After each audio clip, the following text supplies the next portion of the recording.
everybody. Surprise, motherfucker. I had to switch it up a little bit with that. But anyway, hey, welcome back to another episode of Legaia 2 Duel Saga. The undubbed version, of course. I mean, it just changes the voice acting in battles, of course. And, you know, it's not like a wildly different experience, unless you put a lot of weight on that, I guess. But anyway, let me find the tab with the music. It's a vibe, but we gotta stop because we gotta get into this. But yeah, so let's continue where we left off, shall we? This back. Make sure the audio's working. Yep. Off we go. The Cave of Trials. The first thing I noticed is it has the music of the bar again. But also, I remember it was also the music used for the flying train car station in Octum, when you're first gonna take off from the Sabucus Islands and go to Caristo Kingdom for the first time in the first game. Lang says, "I can't go any further.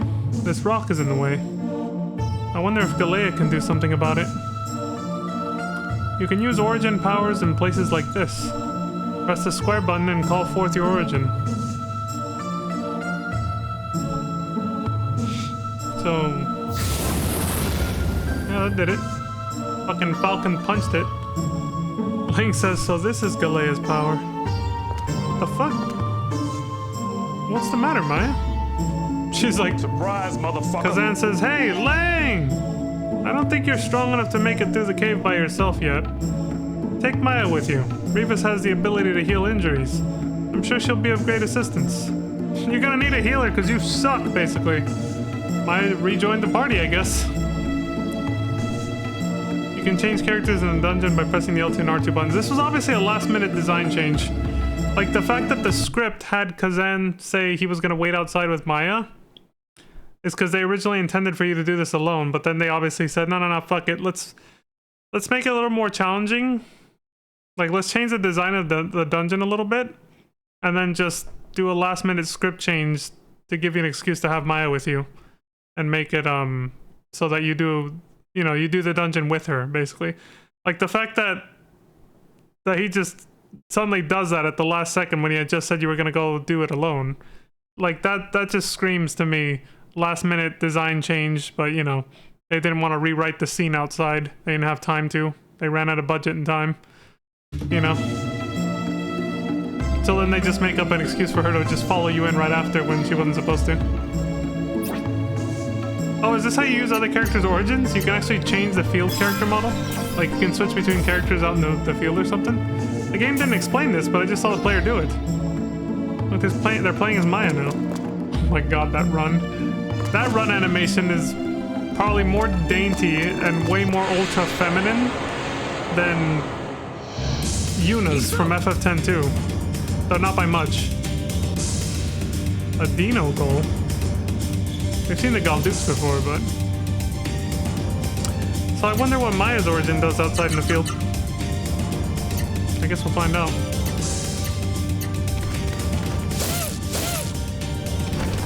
Probably Dino Goal.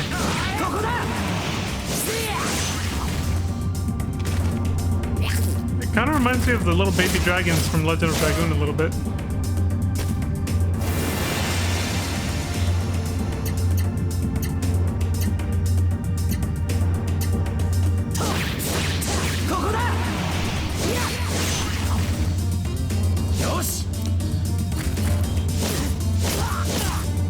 The last minute design change was probably because they probably thought, okay, at this point the player has had a lot of experience playing the game with one character. Like, at this point in the game, we've done most of it alone with just Lang. So they're like, let's just kind of, you know, now that we have more party members, let's kind of keep the flow of that going, you know?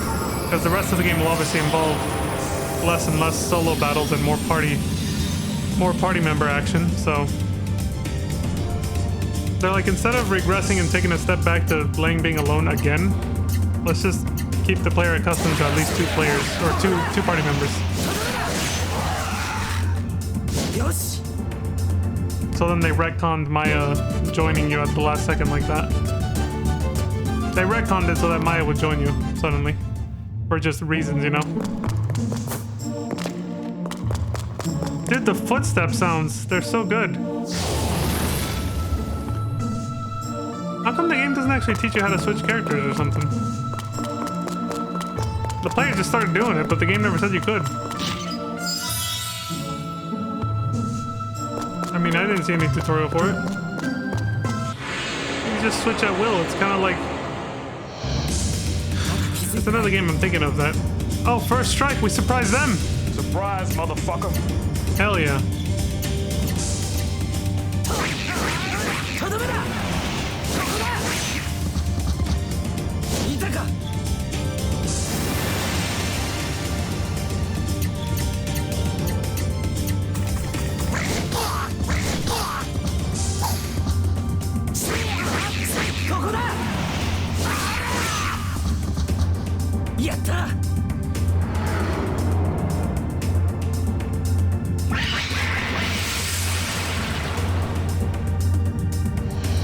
Lang got struck with venom. I got poison!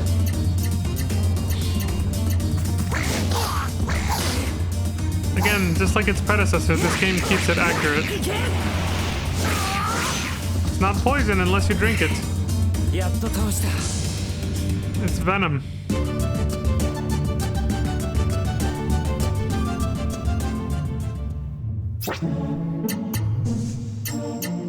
Poison influences your body if, you know, it enters through your digestive tract. Venom is if it comes in through a wound, or you breathe it in, basically. As far as I've heard, it's mostly from, like, a wound, like a bite or something. I don't actually know what it's classified as if you breathe it in. If you inhale it? I don't know.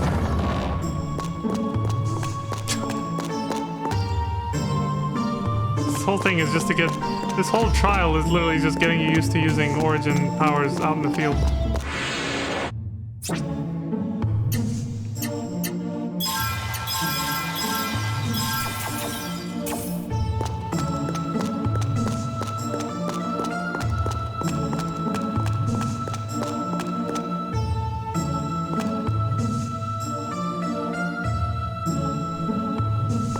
I was like, what happened? The player just had to think for a second which way they wanted to go, I guess.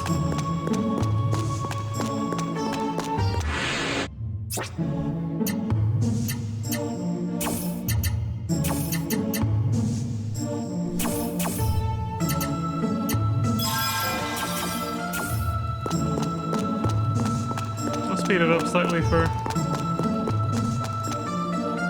when there's no dialogue and stuff going on. I don't speed it up too much because I also like to give myself breaks between having to read a lot of the dialogue out loud. Sort of pace myself a little.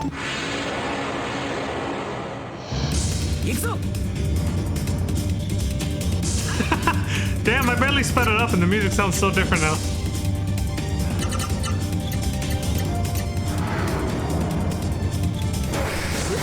Crazy cast. Lane goes berserk. That's Lane right now. He's fucking pissed. Now the music fits. Being sped up, I mean.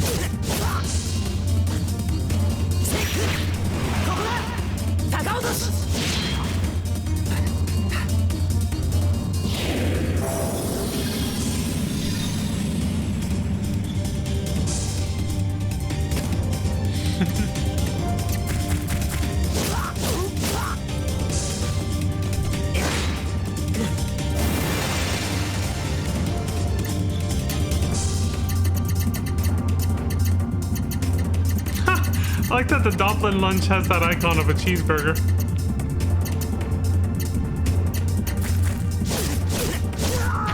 Holy shit.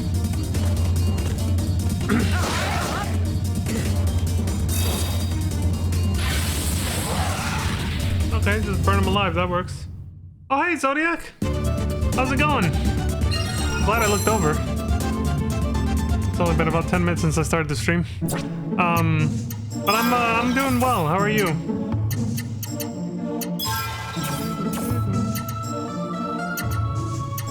damage or something.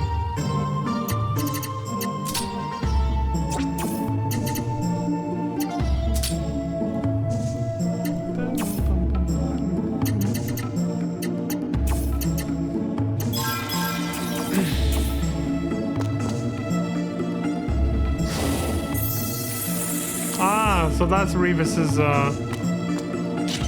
origin power. What the hell is a Hell's Path? Oh. Wait, did that say increase or decrease? The encounter rate. I gotta see that. Dark holy water used to summon evil spirits. Temporarily increases encounter rate. Okay, so yeah, that makes sense for what it's called. I'm guessing that patch of dirt is for Kazan's. So we gotta come back in here with Kazan. Great. I doubt his is just used to raise up land masses, you know? Like platforms, like outside. She went into a fight stance. That makes sense. You attack him from behind, you get the first strike. Yeah, that actually works.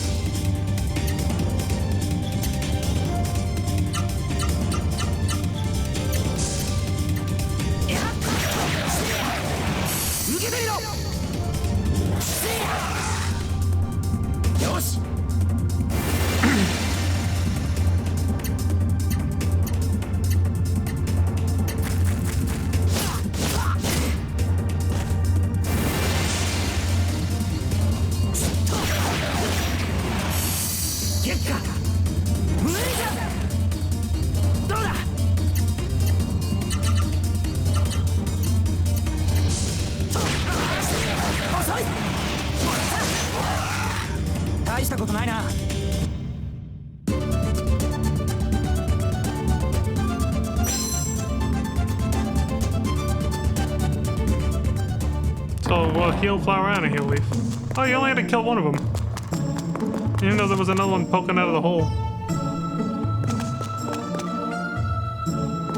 I think I made the right call with speeding it up. The dungeons are starting to get a little longer now. Also, it's interesting to see which fights they choose to edit out and which ones they don't. When we first started, they were editing out every single fight like that. And then they gradually kind of stopped and started showing more of them. Even though they're still mostly random fights. I'm just curious about their thought process, about which ones they decided to show and which ones they didn't.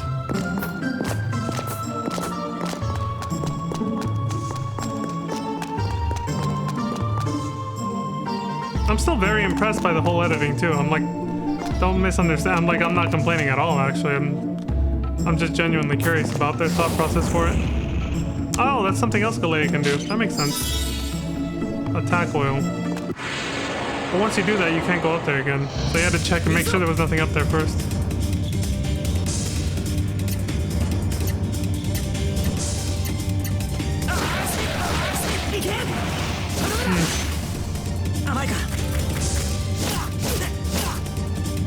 Damn, these dudes hit hard. They can almost one-shot him if they attack him together. Imagine what they do to Maya. Good thing they left her alone.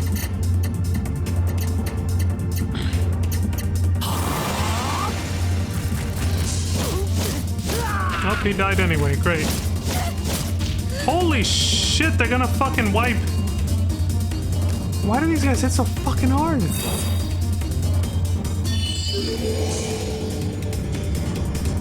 Yeah, that did nothing because he got knocked the fuck out. If she doesn't go first, he's dead. Flag of retreat. Yeah. Successful escape. A tactical retreat was definitely in order there. They're so lucky they got to go first though. Jesus. Maybe there's a higher chance of going first when you use things like that. Or they just got insanely lucky. Because usually Maya's so slow, she goes like dead last. Fire will reveal the path. They were both at full health, by the way. Like, those guys just hit way too fucking hard. They're overtuned.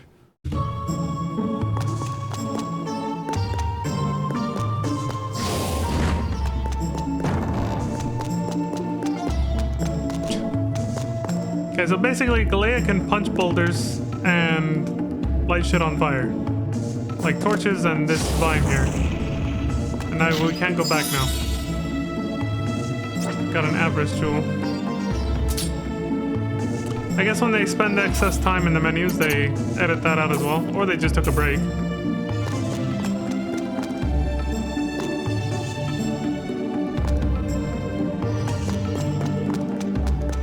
Whoa! Oh, you guys didn't see it. Damn it, my camera placement. Okay, that was not an edit. Here. That was actually a glitch in the game.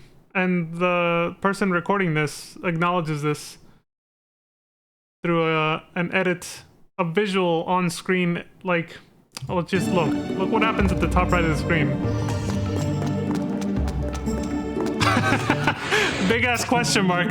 Even the player / recorder of the video is like, what the fuck just happened? It's like...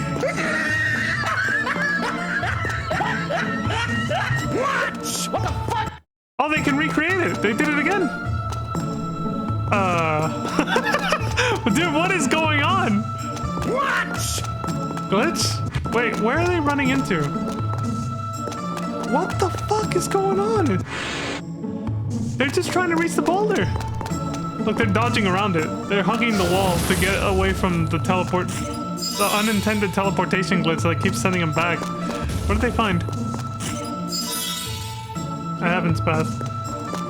Well, that was interesting.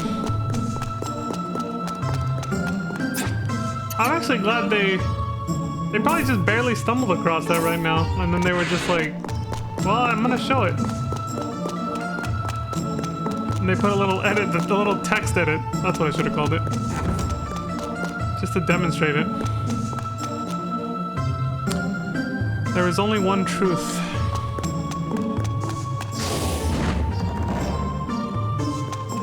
How the hell did they guess it right the first time? Because they know the ins and outs of the entire game, like I said before. But how are you supposed to figure it out? Just trial and error or what? Acquired secrets of Fang. You couldn't leave the room without it. Oh, that's probably the scroll that, Kazan told us to get, right? Let me see. Lang's Scroll of a Secret Sword Technique. A document.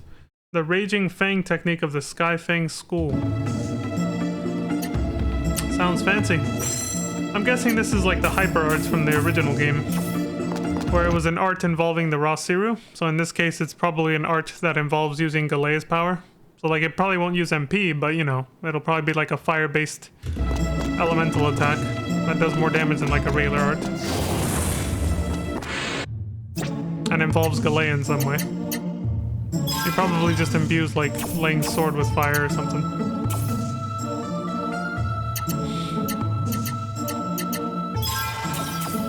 I'm gonna say that too, Zodiac. I would have remembered a glitch like that. I played this, you know, on original hardware on my PS2 back in the day as a kid, and that never happened to me either. That was definitely an emulator glitch. The person recording this, maybe they haven't played the game too many times on emulator until they decided to record this video. And they were just like, what the fuck is this? When they were making the video, you know? Oh, and in case you don't know who we're watching, Zodiac, it's Legaia fan. I just looked up different playthroughs. There weren't a lot. There were not a lot of non-commentary playthroughs, and there was only one commentary playthrough, too, of this game. But Legaia fan had the undubbed version, which I thought was probably going to be the best in the long run. But yeah, that's who we're watching. It's Legaia fan's playthrough of this.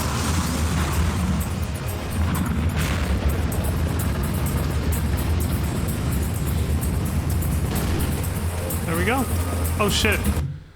We're out of the dungeon. I can slow it back down again. Lang says, Master? What's the Sky Fang School?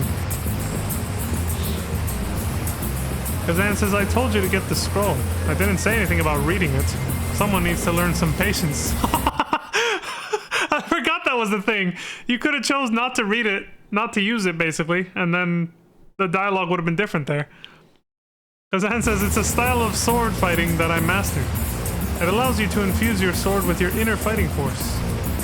Since you've already looked at the scroll, you know that it contains the secrets to a technique called Raging Fang. Like the smithy tempers steel, so too must you temper your mind. Devote yourself to mastering this technique. Kazan says, it looks like you've learned Raging Fang quite well. In that case, I'll see that you can tell that's a change in dialogue because we already read it. Otherwise, he would have said, you know, use the damn scroll, read it, whatever.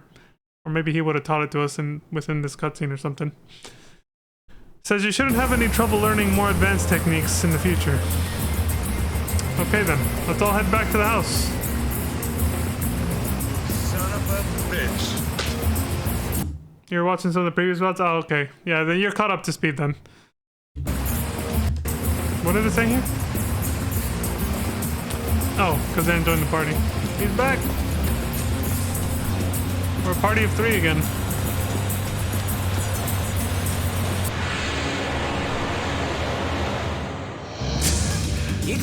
I like how the sound just lingers super like sort of it's the same battle transition music from the first game, but for some reason it just like echoes infinitely until the battle actually starts.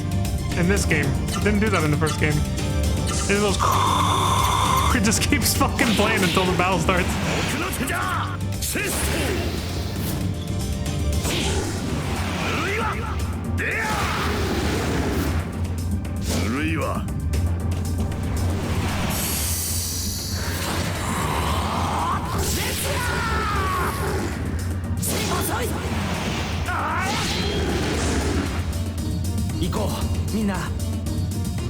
That mountain crusher move is an interesting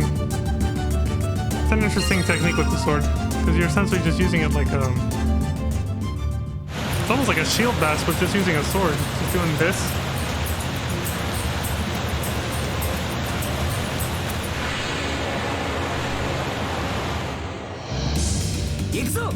Turning it into a flat stick and hitting them with it.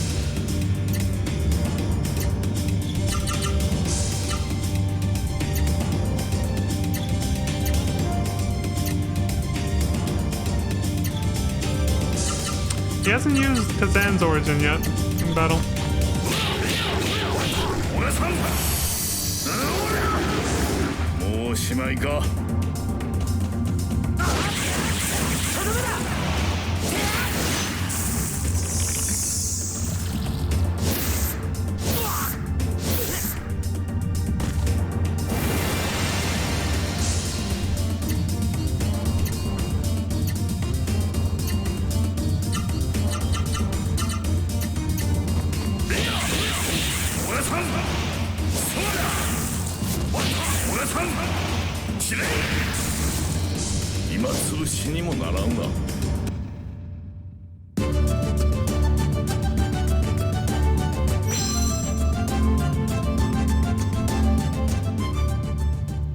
By the way, Zodiac, did you ever finish your playthrough of Legend of Legaia? I know you weren't too far behind me when I was playing that, so...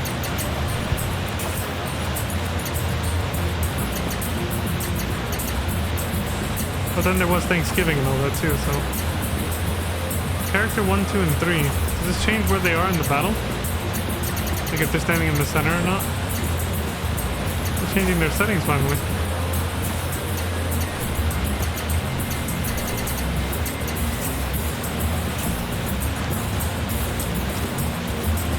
What does that do? Changing the camera speed to slow. Guess we'll find out later. Kazan says, Sailing, this aqualith you're looking for. What exactly is it? Lang says, let's see. It floats in the air. It's very shiny and water comes out of it. Oh, and it's a rock. Kazan says, a shiny rock that floats in midair and water comes out of it? You wouldn't try to fool an old man now, would you? Reva says, a rock that makes water. It can only be one thing. The Sacred Azure Stone. Ah, so that's its proper name. Lang says, you know of it? Reva says, yes.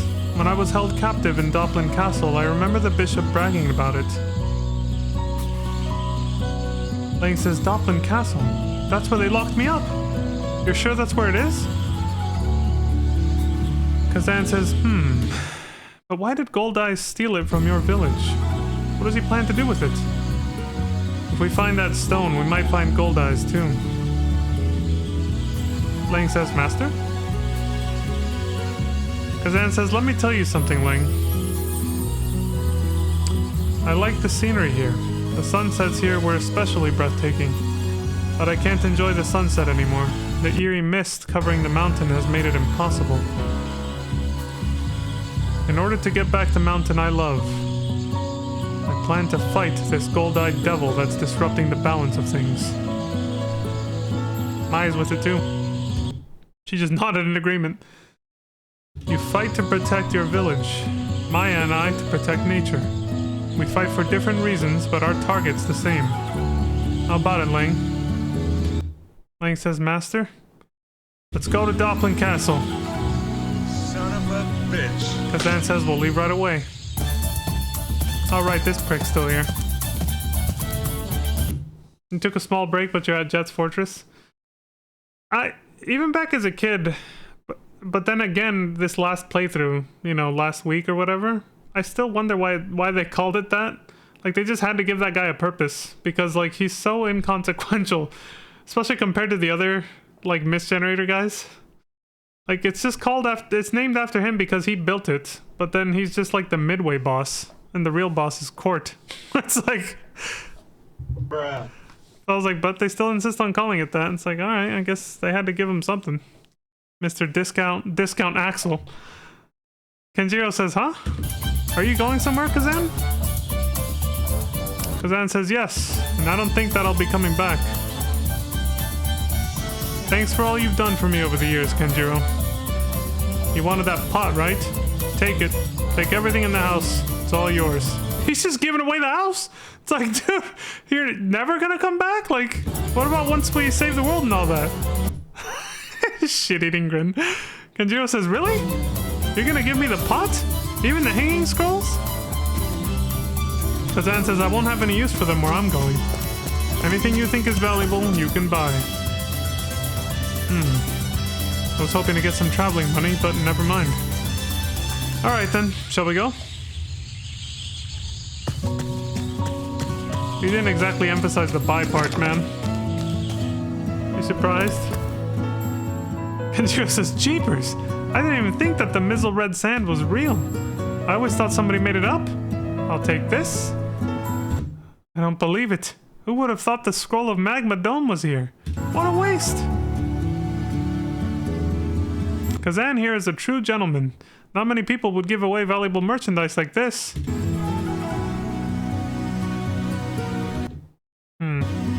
Repeating his lines. Oh, at least we can still sleep here.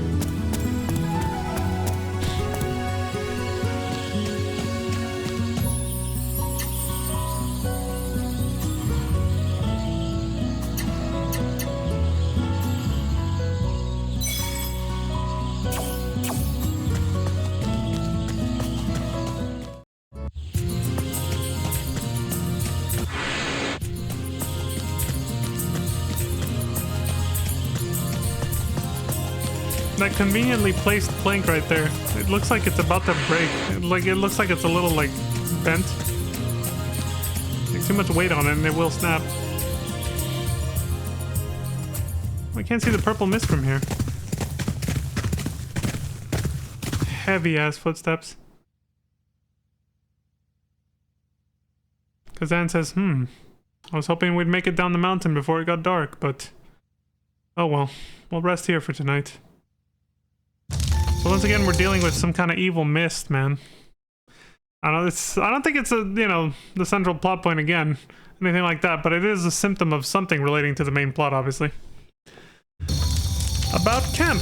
Camp is possible at any location where there's a tent. That went a little fast. A tent icon on the field. Okay. Status brings up the menu screen. All standard command functions can be accessed. Combine is combining weapons, armor, potions, and accessories. For like synthesis, crafting basically. For resting, use a camp kit to recharge the party's HP and MP to full.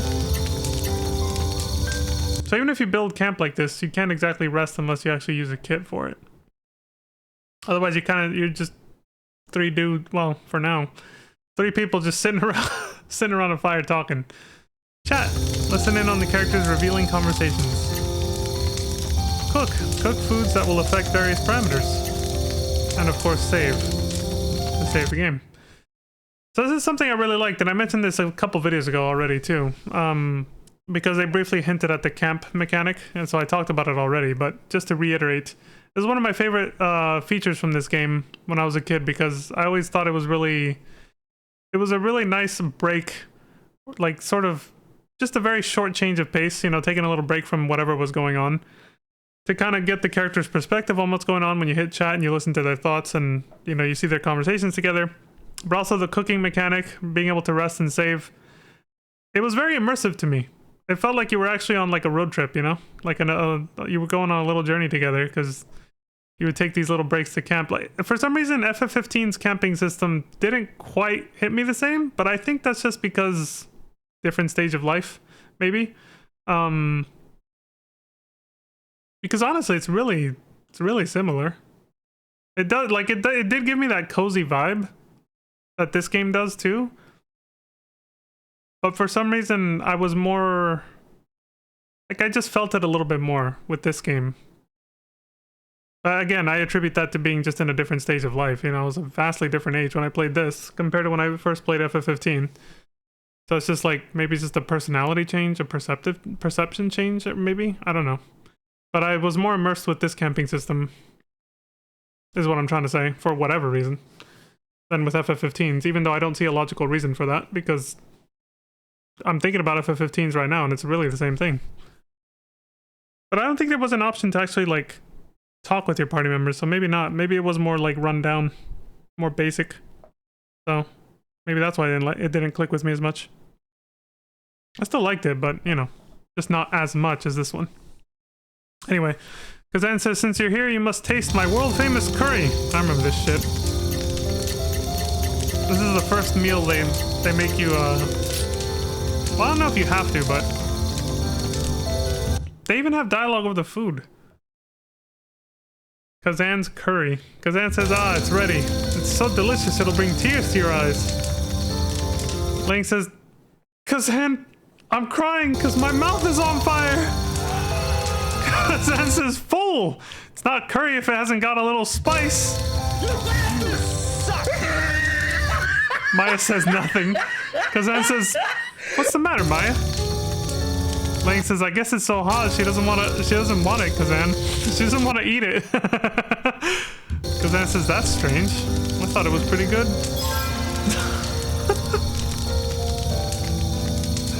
Oh wait, what were the stat bonuses? Max HP increased, HP recovered, MP lost, defense went down, strength went up, and agility went up. Are those permanent stat changes?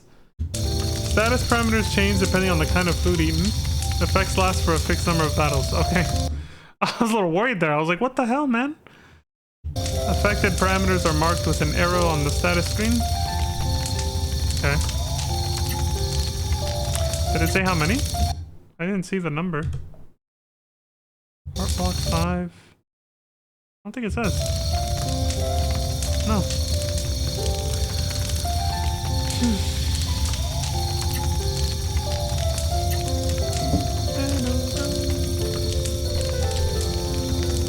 Okay, he chose chat. Lang says, hey, tell me a little about your past. Kazan says, let's see. I was fighting all the time. I just wanted to test how strong I was. That's all I wanted to know. Lang says, I see. Kazan says, you've got to get out and try things while you're young. Sitting around doing nothing is the worst. We had this conversation a few streams ago, actually, right? Kazan says, the worst thing is to regret not having done something. True. Lang says, so is there anything you regret not having done then? Kazan says, let's see. I should have gone after even more ladies when I was young and handsome. Really, dude? Bruh. I know I had what it took to attract the ladies, but I... Lang says, looks like this is a major regret. Oh my god.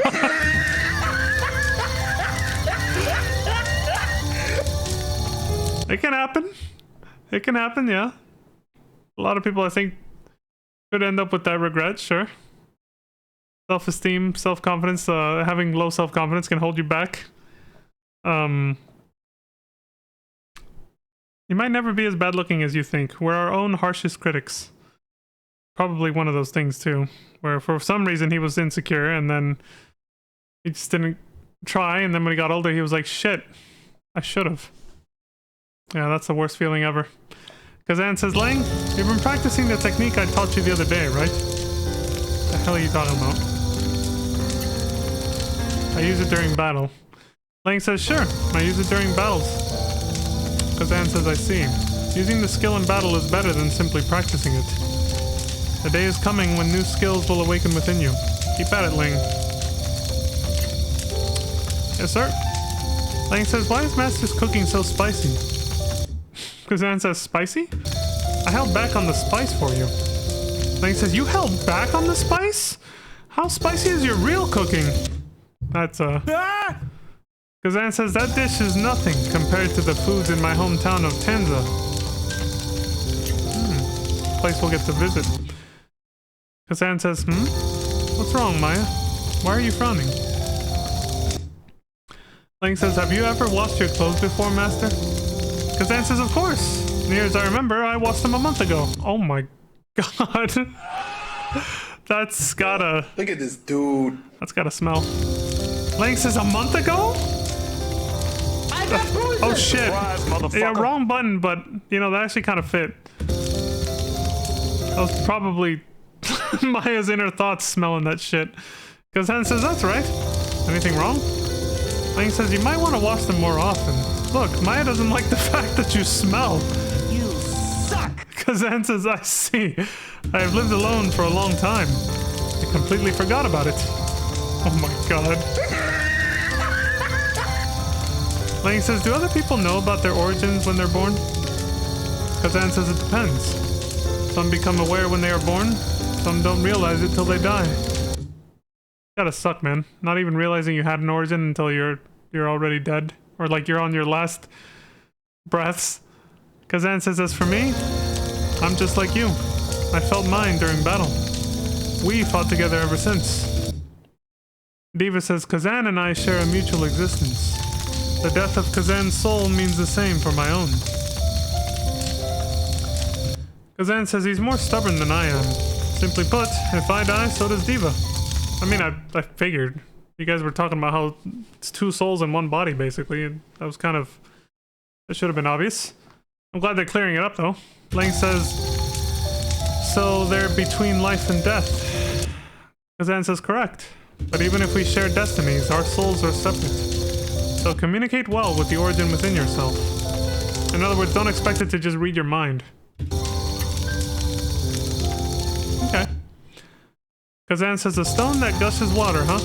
And you absolutely have to have it, you say? Lang says, yes, I've gotta have it. That's the whole reason I left home. Kazan says, I see. Well, according to Revis, it was taken into Doplin Castle. Lang says, that castle again, huh? Kazan says, what do you mean? Lang says, well, actually, that castle is where I met Maya in the first place. They were gathering up mystics and I got caught. Kazan says, I see. That must be how Maya got caught too. Mystic hunting, huh? Pretty scary. It reminds me of a time long ago. Lang says, what happened? Kazan says, this was before you were born. People used to believe that mystics were the cause of misfortune. There was a huge uproar and an entire town got destroyed. Ever since then, nobody dared say the word mystic. But I guess history repeats itself. Lang says, but the ones making a fuss about mystics this time are some big shots. They call the mystics the messengers of the gods. Kazan says the messengers of the gods? That's a little exaggerated, isn't it? Well, if we go to the castle, I guess we can see these guys for ourselves. These big shots. I think you'd love to meet him, Kazan. Lang says, yeah, probably. Kazan says, there must be something big behind this whole thing. I hope not, though. By the way, what's your relationship with Maya? Here we go again with this shit. Answer honestly, mess with his head, or refuse to tell him. Poor Maya, man.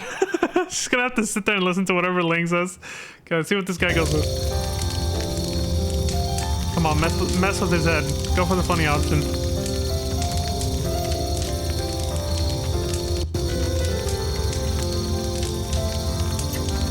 Heck, wait. Fuck.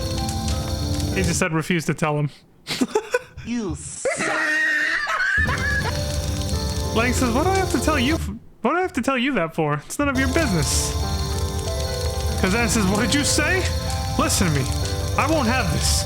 I won't have such an ill-natured boy as my pupil. I'll fix this with my fists. Holy shit, he's getting pissed. Lang says, hey, I'm sorry. Calm down. I'll tell you already. Maya and I are just friends. We just happen to be traveling together, that's all. Oh, shit. Kazan says, are you sure? Well, he paused and said, are you sure? Lang says, of course. He's just freaking out. Kazan says, huh, don't upset an old man, damn kid. You bastard! Listen to me. If you're ever that disrespectful again, I'll have to teach you a lesson. This poor fucking Lang is like... Oh, they're showing the other answer choices. Alright, this is great. That was funnier than I thought it was gonna be. Kazan got fucking pissed, man. He was just like... Okay, now we're what? Gonna mess with his head? Lang says, what do you think? The kind of relationship that men and women have, of course. Definitely a relic of the 90s, this game. Oh, this is gonna be good. Here he goes. He's standing up again. Look at this dude. No. Kazan says, what did you say? You'd better not be. Like, says, hey, I was just messing with you. We just happened to end up traveling together. He immediately backed off. Kazan says, are you sure? Like says, of course. Okay, converged. Kazan says, don't kid an old man. Shame on you. Well, I didn't really believe you in the first place anyway. He was like... Dude, bullshit. He called bullshit on us immediately. I was reading answer honestly. Okay, so Lang says, after we escaped the castle, we've just been traveling together. We don't have any special relationship. Kazan says, that's what you say, but it seems to me Maya's really opened up to you. And she's such a shy girl. I almost tripped over it. She's such a shy girl too. Oh shit. Look at that. Honesty's the best policy. It's not as funny, but you get some insight from Kazan saying Maya has a thing for Lang. We're in. Kazan says, listen boy, martial arts are all about discipline. Discipline is the only way you're gonna master your skills. So tonight, we're gonna turn this mush into muscles. You son of a bitch. I mean, Kazan says, huh? Hey, are you even listening? Of course. I'm sleepy, of course I'm listening, or I'd rather train than talk. Bruh.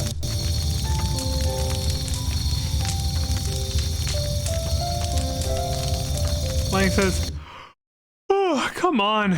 Can we put this off till tomorrow? Maya looks sleepy too. Kazan says, what kind of weak talk is that? You suck. Daily discipline is the only thing that pays off. Don't tell me you're sleepy. Kazan says, Maya, you can go to sleep. We might make some noise, but don't let it bother you. Lang says, what about me? Can I go to sleep yet? Kazan says, you're lacking in discipline. I'm gonna teach you the spirit of martial arts, even if it takes me all night. I mean, but getting a good night's sleep would help him learn better, don't you think? Okay, now we're gonna say, I'd rather train than talk. Okay, maybe he'll respond positively to this. Lang says, I'd rather practice my skills than talk, because that way I'd... Kazan says, what do you know? Shut up and listen. If you don't have discipline, you get lazy and indulgent. Completely ruined. Well, he just said... He's not winning with this guy. Kazan says, listen to me now. The way of martial arts begins and ends with discipline. I want you to really understand what I'm telling you. First of all, martial arts begin with courtesy. Lang says, I'd rather be training. Just sitting here is torture. Wait, what was the last one? The second option is, of course, I'm listening? Okay, yeah. Lang says, of course I was listening. It takes discipline to master one's skills, right? Kazan says, you were listening. Okay. 7 martial arts principles are courage, morality, humanity, wisdom, courtesy, integrity, and honor. And yes, I was actually counting those on my fingers. Off screen. I don't know why, but I did. Lang says, oh, how long has this guy got to talk?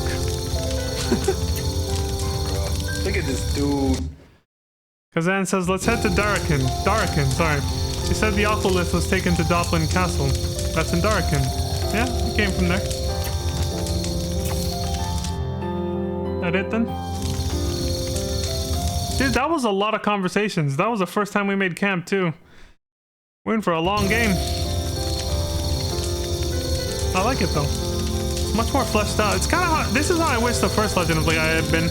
But I just didn't have the same budget and you know, scale and everything. Technological limitations as well. It would have been nice to have more moments like these with those characters though. Because I think, yeah, Vaughn, Noah, and Gala were a nice trio. Kazan says, sound asleep.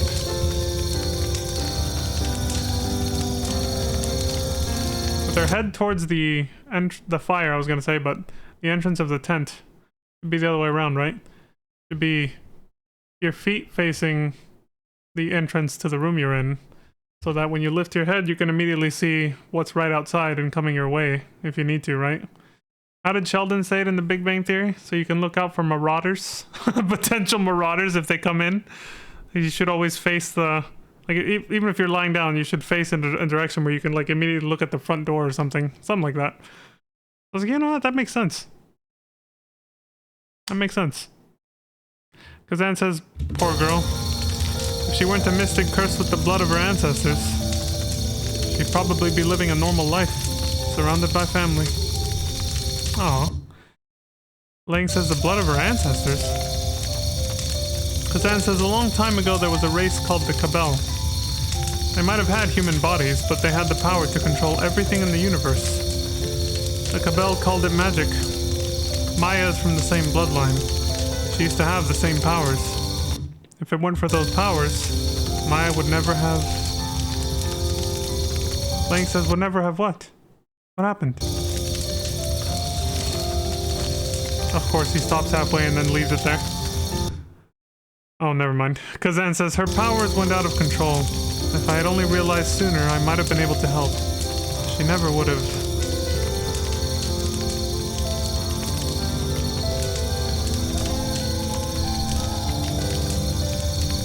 You gonna use that rock as a pillow?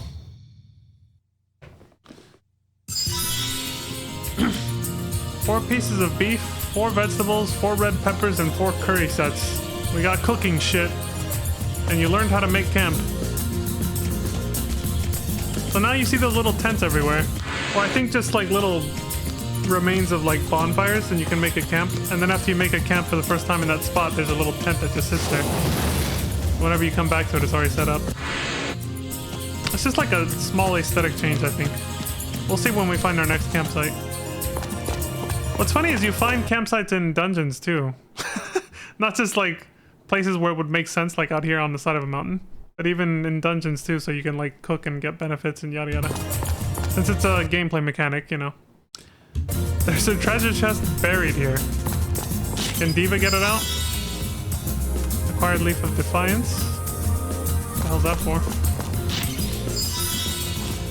Acquired a Bronze Barome. Well, I guess he's not even gonna try. That probably means you can't get it out like that. Wait, the rock comes back? You have to keep punching that? Bruh.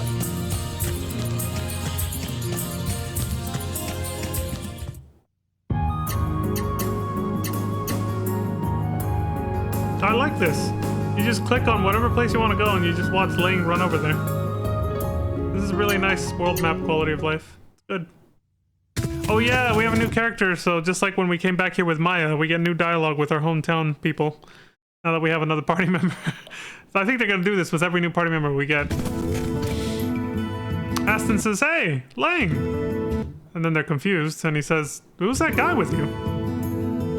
Lang says, "Oh, that's Kazan. He's helping me look for the Aqualith." Kazan says, "Oh, really?" "I am his instructor. He is learning the way of the sword from me." Changing up the story. Kazan says he was searching for the Aqualith, and I decided to help him. More like clarifying. Aston says, "You've met some good people, Ling. Hopefully you'll be able to locate the Aqualith soon." Marcus says the water level's gone down considerably. Everyone's trying to look cheerful, but inside they're really worried, Ling. Yeah, you run out of water, bad things are gonna happen. This whole village will be tearing itself apart for whatever drops are left in the end. Boruto says, "Lang, I heard Jill saying that you came here with a cute girl." That's probably a dialogue from last time. Dane says, "So you're back. Got the Aqualith, right?" "What do you mean, not yet? What have you been doing? Sightseeing?" "Maybe, you don't know. Shut up." You suck! Galvin says, "Kazan, huh? Did I hear you calling him Master? Did he teach you some moves or something?" "Maybe." "Oh, look, it's Maya. Was she doing something like this last time we came here?" Obviously, she says nothing. Lang says, "The crops. They're all withered. Is it because the Aqualith is gone?" "What do you think, chump? Crops need water, fool."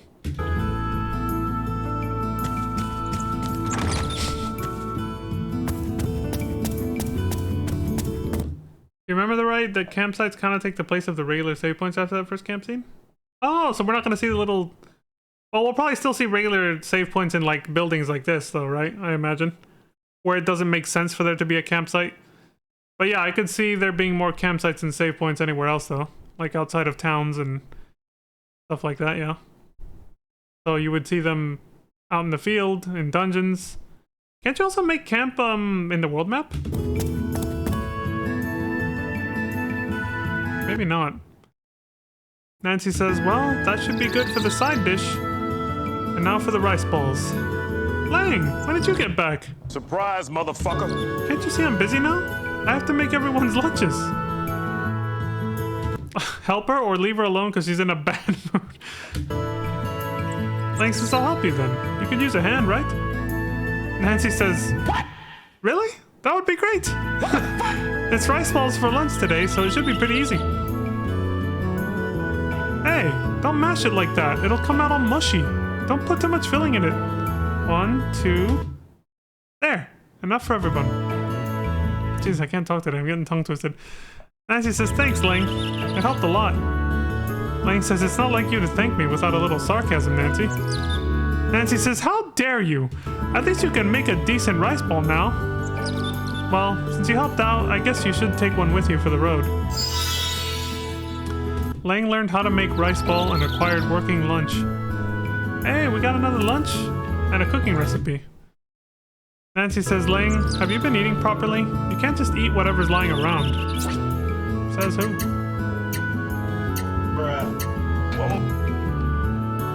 Oh, restores 3,000 HP, a lunch made by Nancy. She's a surprisingly good cook. Surprisingly? What does that mean? What are you trying to say? You respect Nancy and her cooking, alright? Well, she's basically... they didn't hit me until last stream, after I had ended last stream, but she's basically May's replacement. She's a hell of a lot sassier than May was, though. Coco says, "Is it true that there's a scary old man in town?" Is that Kazan? Lang says, "Scary old... scary old man." Should she be talking about Kazan? Kazan acquired the nickname Boogeyman. Poor Kazan, man, what the fuck? He looks, says, "Lang, tell me about the outside, please." Jesus Christ. I love that we're gonna get such a thorough playthrough with this. Yeah, I'm glad I picked this playthrough over some of the other ones that I looked at. Because one of the other ones I looked at that was not... it was still like the normal English dub. the reason I didn't pick it was not because of that, is what I was gonna say, is that it said deliberately in the description. It was all one video. It was in like an 8+ hour video, so because they made edits. Otherwise I doubt you could play this game in 8 hours, you know, without speedrunning it. But the reason I didn't pick that one is because they said they only did like they just rushed the MSQ. They did not show any side content. They explicitly said in the description they weren't going to show like going back to the hometown to see stuff like that, or doing all the conversations at the camp and stuff. Like they cut all that out and they just literally just bum rushed the MSQ. I was like, hell no, man, we're gonna miss out on so much.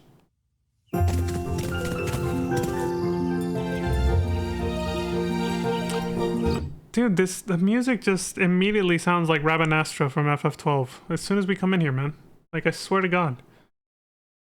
And FF12 came out in 2006, I think, so... Zodiac is learning how to make Brock's famous jelly donut rice balls. No way! Is that from, is that actually what he does in, Pokemon? You know, now that you mentioned that, Kazan does kind of look like Brock a little bit. I can see that. Kazan says this town hasn't changed. Wait, what time is it? Okay, I gotta take a break soon, but... Kazan says if they did bring the Aqualith here, it would probably be in the castle. It's up ahead at the end of this road.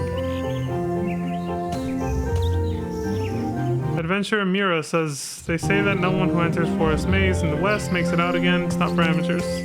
Nothing new.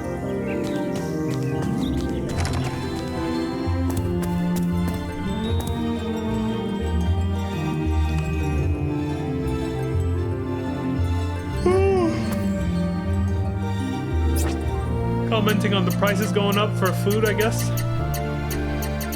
Oh, I see. Until they taught us the cooking mechanic, they didn't let us buy this stuff. Now we can buy ingredients for shit.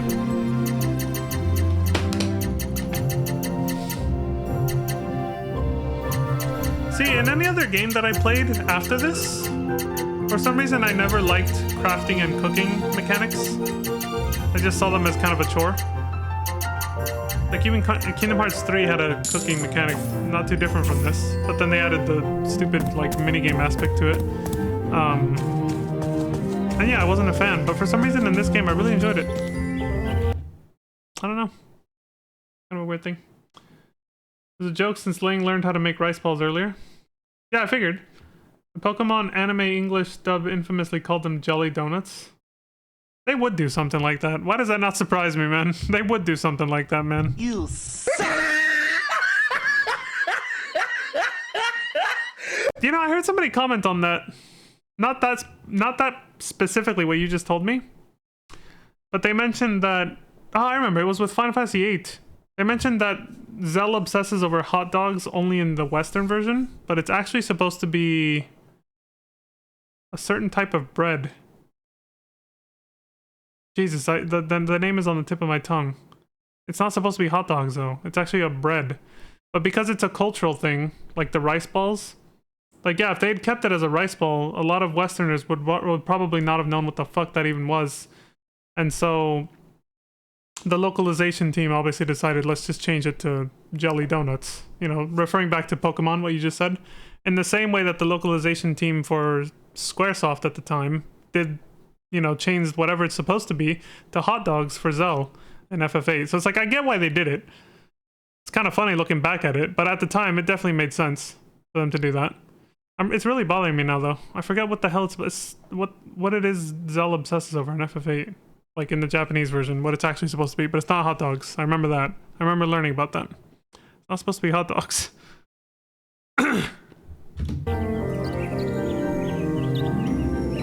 Oh yeah, I think now we go talk to the, okay, this is actually a clue to the MSQ. I gotta read this. Yan says that Vesca that lives in that dilapidated house. Actually, she used to be nobility. It's the Rosen family, you know. And there she is now, living in that broken down place.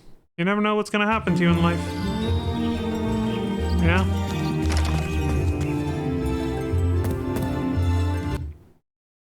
Okay, this is whatever.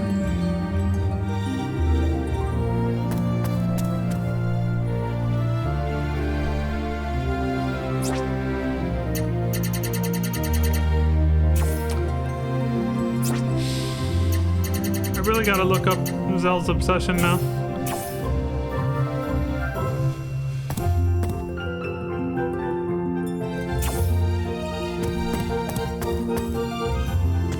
So yeah, we gotta go talk to that poor lady that reminisces about you know, being a noble before and all that. Sabrina says she hopes we didn't catch a cold on the mountain.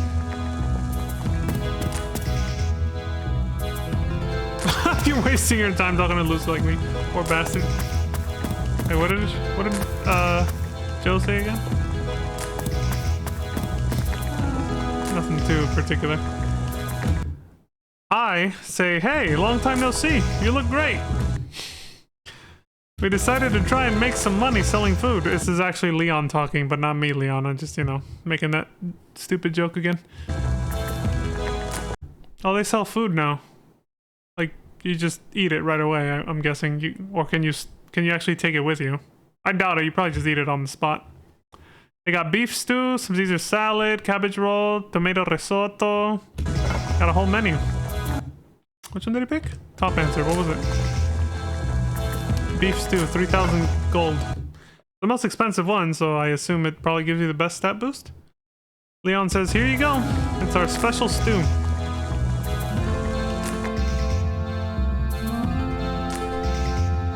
Lang says, this is great. There's something about it. Man, it reminds me of something. Lang learned how to make Link's special stew. Okay, so just like in FF15, you can go to diners. The only one available in FF15 was Denny's, but you can go to diners and just learn recipes by eating them there. That's cool.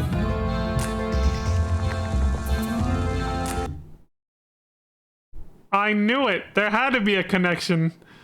It's funny you mentioned some of the music sounding like Rabanastra because the composer of Final Fantasy Tactics and 12 contributed on a few of this game's tracks. That totally makes sense. Mm-hmm. That completely, yeah, because dude, as soon as we come into this town, it sounds almost exactly like the opening of Rabanastra's theme song when you go into that town in FF12.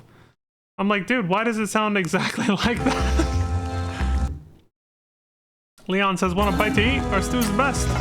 Oh, we're gonna learn the Caesar salad. This is an expensive way to learn recipes, but I think it's the only way. For some of them, you know. Caesar salad. Leon says, here you go. It's a salad, specialty of the house. Lang is chewing. The rich dressing is a perfect match for the light salad. Lang learned how to make Caesar salad. I feel like he did the best one first, basically. That one didn't even have a special cutscene. He just kind of ate it right there. The cabbage roll. Here you go. It's a cabbage roll. One of our specialties. Subtle and understated. I've never eaten this, but it's like coming home. That was Lang talking, of course. Alright, last one. Tomato risotto. Don't know why I said it in that accent, but Leon says, here you go. It's tomato risotto, one of our specialties. Lang says it's like soup. It's full of chunky tomatoes, chicken, and rice. Oh, dude, he's making me hungry, man. Now I want to eat that shit. Give me some of that, man. Pass it through the screen.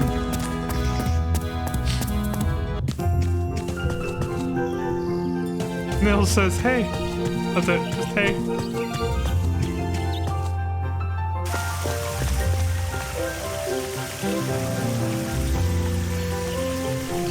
They start giving us hints about what we gotta do here. Like I says, I'm not trying to brag, but I can prove that I'm a chosen one. Show proof. Marley says, I see you have an emblem of nobility, and it's for a baron.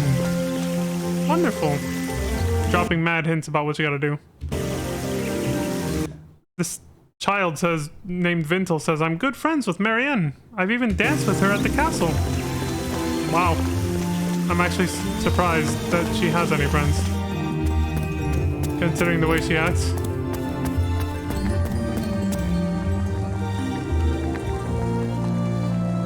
You can ask about cooking with this guy. We're collecting recipes right now. Acquired cooking today. What is that, like a magazine that teaches you recipes? Welcome help for tired homemakers. Lang has learned to cook bacon and eggs. Oh, hell yeah. Maya has learned to cook beef sandwich. Oh, they all learned their own recipes. That's cool. Kazan has learned to cook spicy hot salad. Pretty cool. Hold on. I'd itch my eye. I don't know if what that guy said just now was important or not. I'll check.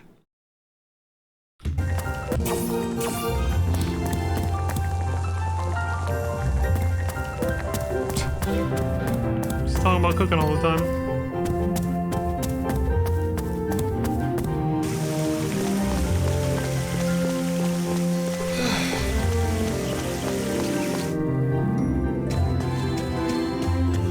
Yeah, this music is very FF12, FF Tactics. At least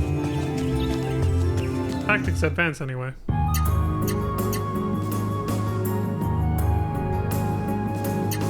Tactics Advance and FF12 have very similar... Oh, going to collect treasure chests we couldn't get before. Using Kazan and Maya's help, I guess. Hey look, a little campsite. It's just a little tent.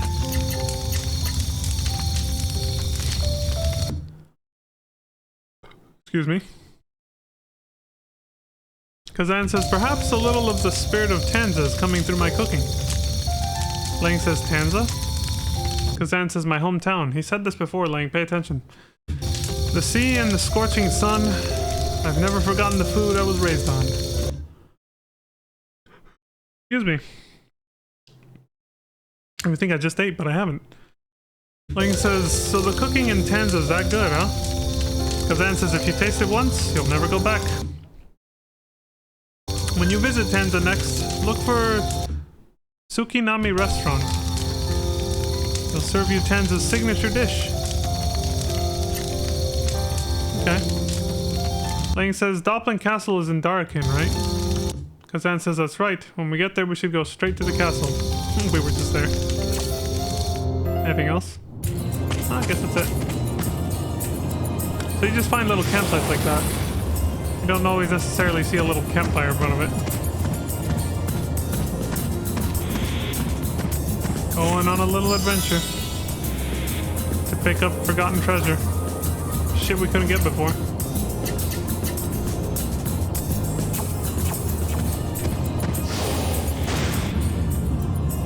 The hell?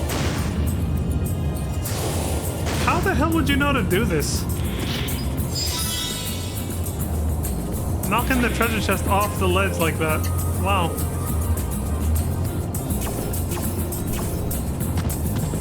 It's amazing how many little hidden abilities, or not so obvious abilities, the Origins actually have.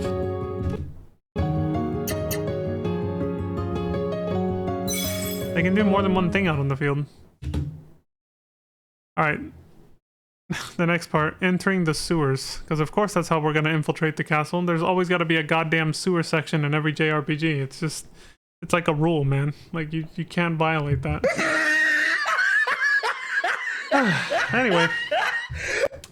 So, like I said, I got to take a little break. So I will BRB. But I'll leave some music playing. From the other playlist I have open on YouTube.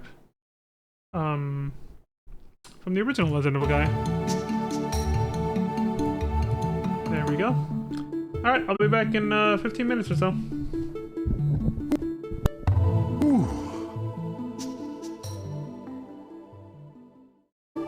Surprise, motherfucker.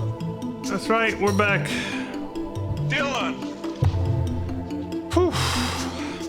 You son of a bitch. There it is. Alright, I was like, I almost forgot something I was gonna say. It's the sewers, yeah. I don't think I was being fair to JRPGs. To be honest, sewer levels are just a thing in video games in general, man. That's what I really wanted to say. So I thought about it when I left, and I was like, you know what? Sewers appear in like horror games, especially. I think they appear there more than JRPGs, to be honest. They're just a thing, and I can see why. Because honestly, thinking about it even more, I'm like, you know what? They're just a lazy man's dungeon.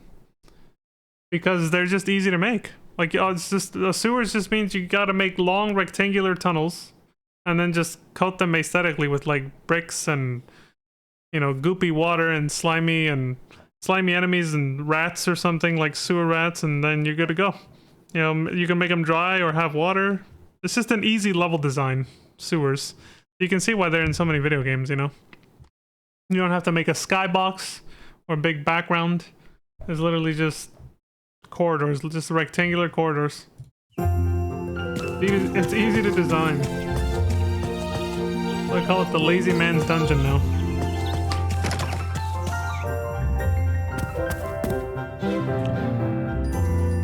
The VIP card.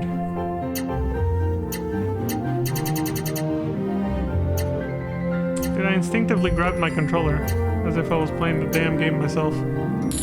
Programming, man.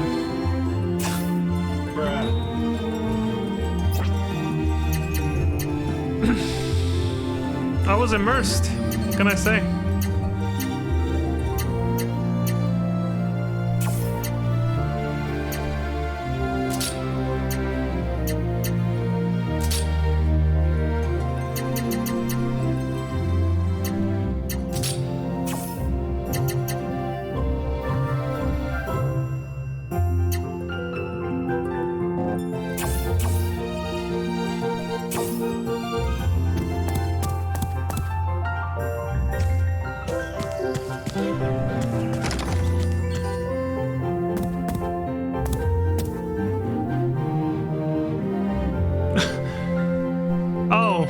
Gives us new tutorials. Okay. Oh yeah, ask about camping. Because he said you look like... Aren't you the kid I talked to before? It looks like you made progress.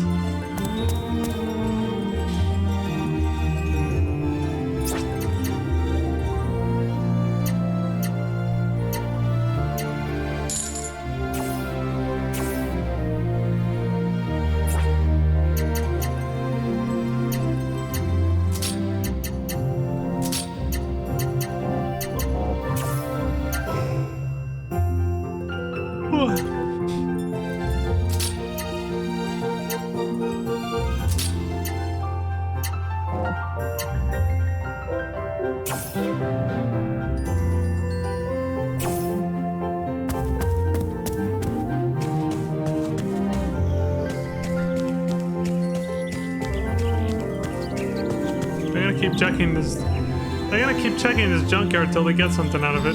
Oh, here we go. Lang says, huh? What's this? It's some kind of emblem with engraving on it. What does it say? The Rosen family? Acquired emblem of nobility. Wait, what would have happened if we talked to that lady who used to be nobility that was living in that poorhouse instead? Or was she just implying that she threw it away there? I guess we're gonna go find out. Veska says, hey, you! This is the emblem of nobility I threw away, isn't it? I just want to forget about it, so go away, now! Who are you? I threw that away, that cursed thing! You suck! Son of a bitch! Alright. He just hissed at us like an angry cat. Well, hey, now we're one of the nobles, though. We have an emblem to prove it, so they'll definitely just let us in, right?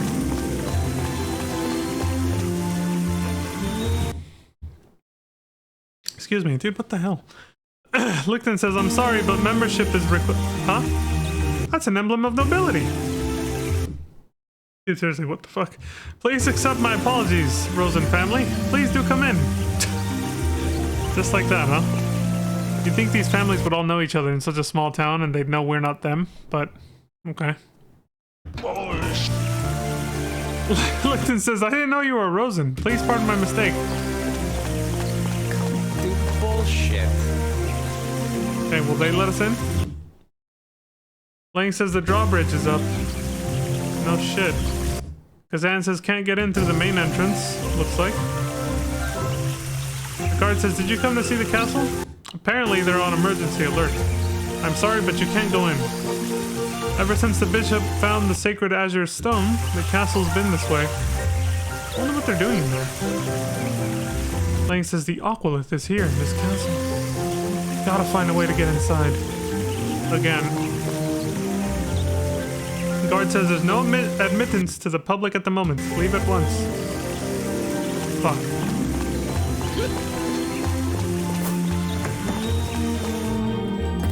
Gonna have to find a different way in. It's not like we got this emblem of nobility for no reason, right? A toy duck is floating here. Very astute observation. What the fuck are we supposed to do with that information? Acquired a courageous heart. Must be an accessory. No, it's an item. Adds an additional art block during battle. Lets you put your all into the fight. Oh, it's not a permanent stat boost, right? You just use it once. Okay.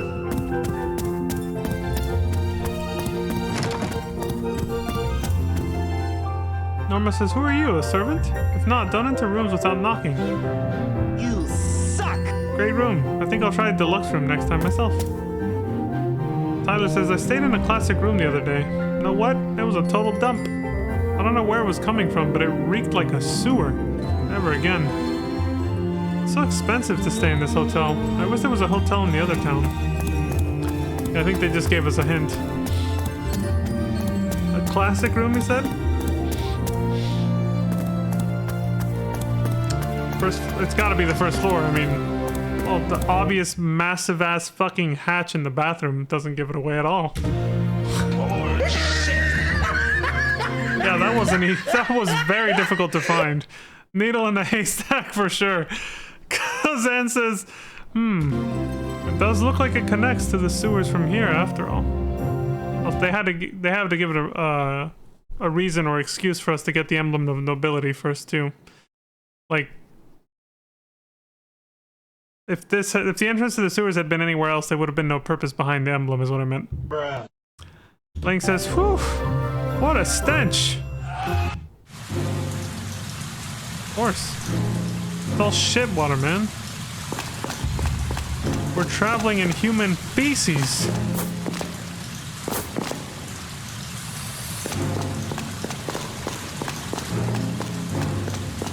Well, at least somebody conveniently put those boxes there to float.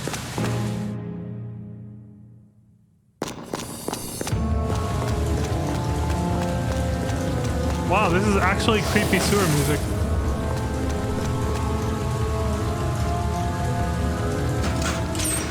Hey, we unlocked it from this side.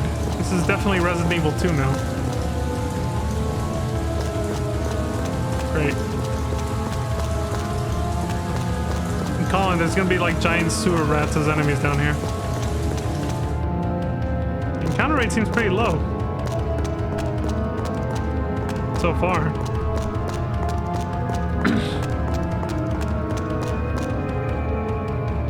Locked from the other side and won't open. Are there even encounters here? I thought there was. There we go. Damn, that's very low. I like that though. Nether kind? Oh, it's the Sahagin. Great. Surprise, motherfucker. We surprised them though. The goddamn fishbacks yet again.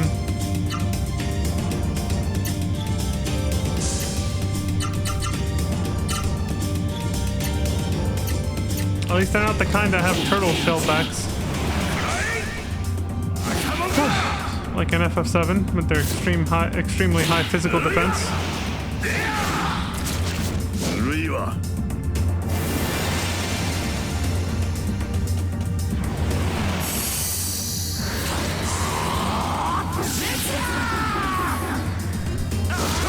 Oh, that's pretty cool. Yeah, I like the new sword. That's the first time I've heard him say that. Yatta! Did it. I have no idea what it actually means. It just kind of gave off that vibe, you know? And I've heard it used as a victory cry before. Plenty of times. A maiden's heart. I mean, Maya's right here. The maiden's chaste prayers speed natural healing. Doubles the amount of restoration during battle. Okay.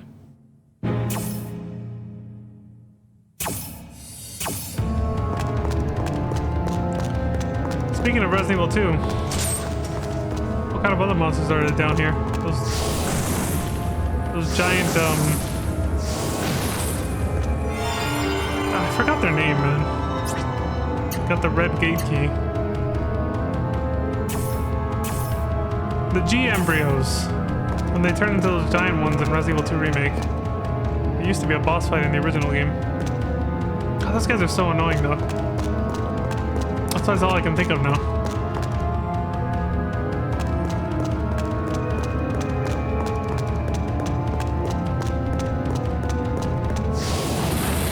What the fuck? Hold on a second. How are you supposed to... Oh my god, you have to have a really keen eye. Look at the wall. You have to be observant. I think I remember getting stuck here a little bit as a kid because I didn't see that. On my first playthrough anyway, obviously. Leaf of Sagacity. Raises maximum intelligence, of course. The first thing it reminded me of was Salazar from the original Resident Evil 4 saying, "Sagacious as I am, even I get lost here." A leaf of the Sayiga tree, the all-knowing tree. Cool. Leaf of Mentality. What does that do? Raise MP? Didn't we find something for MP? Raises maximum mental power. How many stats are there in this game? A leaf of the basil weed, called the Sage's Source. Oh, I guess they're hinting at the fact that we're gonna need high magic stat. Or whatever the hell's coming up.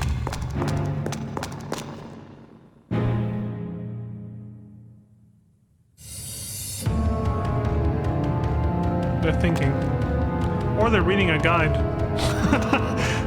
The long pause just makes me think that, you know? I'll speed it up a little. It's not gonna be any shorter than the last dungeon, so...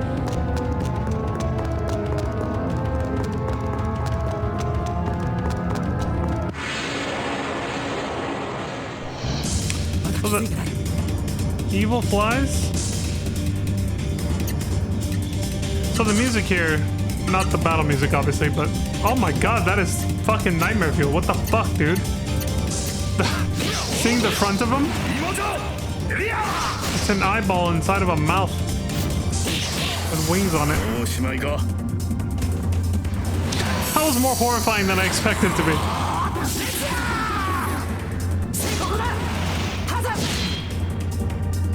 We're doing some pretty big numbers of damage already. Maybe this game's shorter than I remember.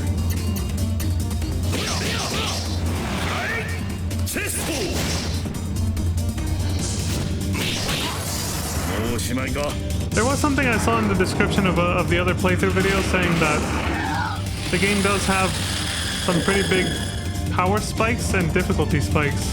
Or power scaling, sorry, and difficulty spikes. So like there's times where the game just will go from being really easy to really hard suddenly, or vice versa. It'll go from being hard to suddenly being super easy. Leaning towards becoming super easy towards the end. That's what I heard anyway. That was from the description of the guy who did just the MSQ. Or at least that's all they recorded anyway.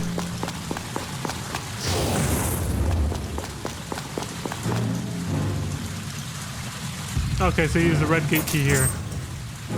This is Resident Evil 2, man. What the fuck? It's a lever. You don't punch it, you pull it. Galea's like, punch.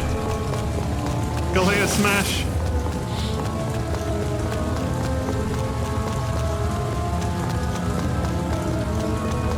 Oh, I see. It was a sluice gate lever. Acquired an old map. Oh yeah, this lets you see the entire sewer system. That's what I remember about this game. I was like, about this part of the game. I remember this as a kid. There was a way to see the whole, yeah, all the sewers. The map itself is legible, but all of the writing has been worn away by the wind. It was in a treasure chest inside the sewer. What fucking wind? Oh, shit! What am I trying to memorize that for? I'm not the one playing. I was like, alright, let's see where we need to go, as if I have any input. Bruh.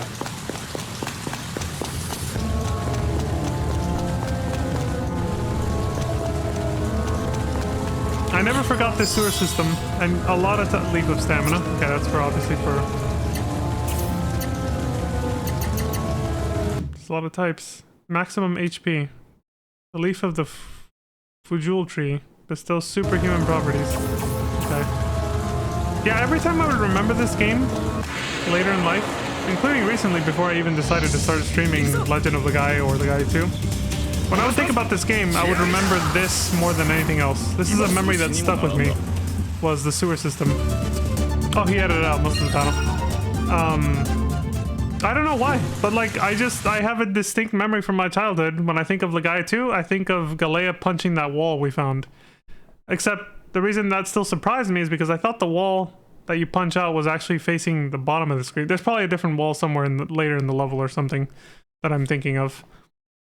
But I just remember that. It was Galea punching that wall open. That hidden, like... You have to look closely at the wall to know that you can break it, basically. So, like, that semi-hidden wall that you have to break open. I think there's more than one, but that's what I remember most about this game for some reason. was this sewer system and punching the wall open. That's it. Before we started this playthrough, that was the most I remembered about this game. Which is why I kept saying that I remembered that the first Legend of Legaia stuck with me more. And I think it's because it had a much darker storyline. Which I already talked about that, a couple videos ago.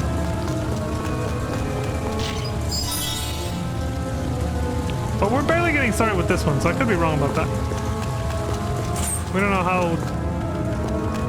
know where the story's gonna go quite just yet. Fire to heal leaf. Good.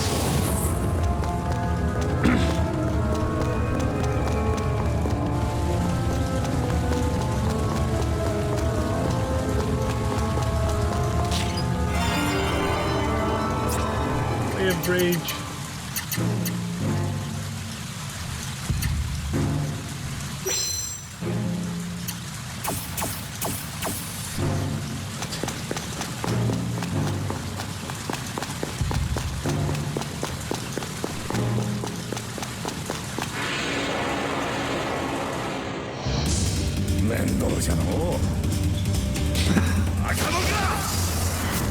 Buster. No idea what the fuck it just said.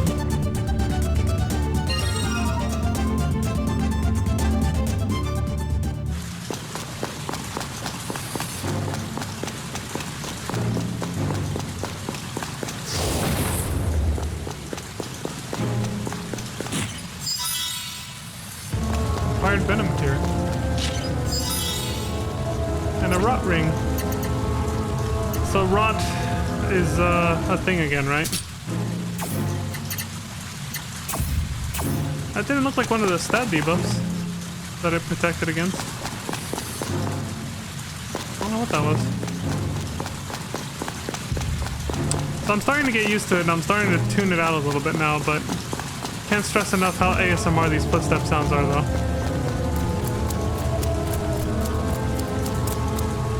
Of course, in this environment, the music kind of ruins it because it's...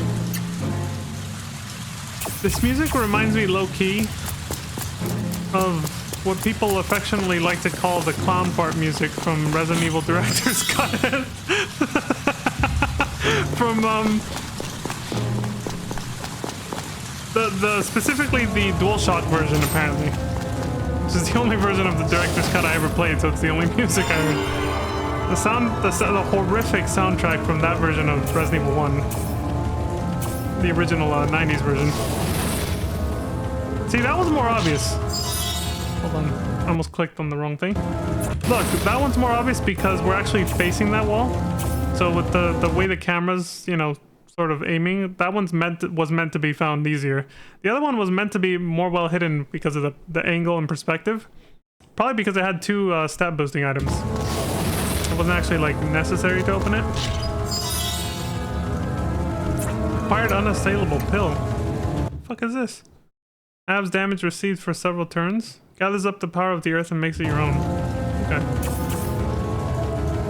But yeah, this music reminds me of that, dude. The basement music in the mansion when you first start encountering the hunters on the second visit to the mansion. In the DualShock version of Resident Evil Director's Cut. It's not as bad as that. That's not what I'm saying, but it's close. It's just like They use too much horn, man. Too much. I don't know what kind of horn it is, but you know what I mean. It's too monotone. What the fuck is that? You gonna get poisoned standing on that?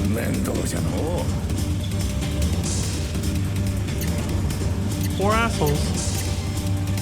I don't think the enemy limit ever went past 3 in the first game, did it? No, I don't remember ever fighting more than 3 enemies. Oh, finally we get to see Diva do something. Earth energy.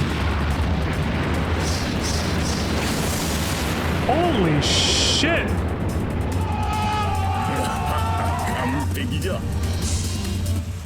Well, that was pretty cool. I like that even though it's Earth-based, it affects flying enemies. This game doesn't have that mechanic where flying enemies are not affected by ground-based attacks. The moss is glowing. Ooh, what does this do? What the fuck was that for? It's a rather heavy-looking crate. I don't even know what that did. Bruh. Camping kit, good.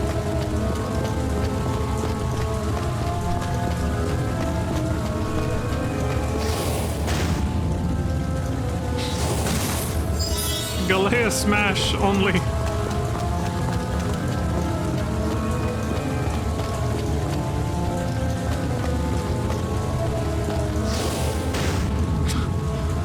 I forgot to switch back again.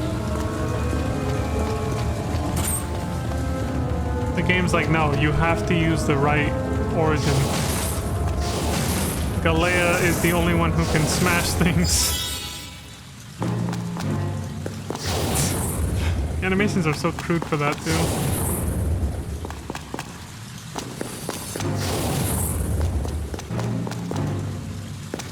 I don't see any breakable walls here.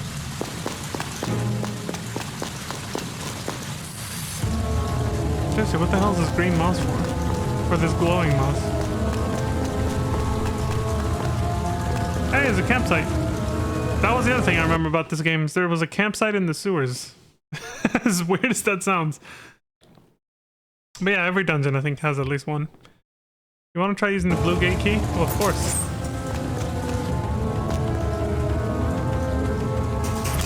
Pulling the lever.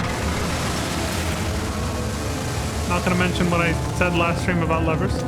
Y'all already know.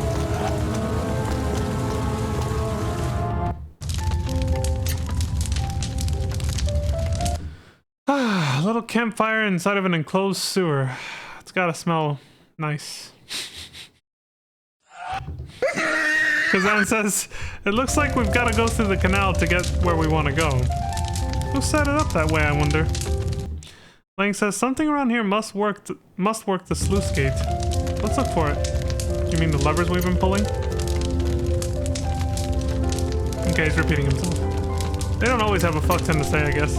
I'm guessing most of the conversations happen when you first get like a brand new character.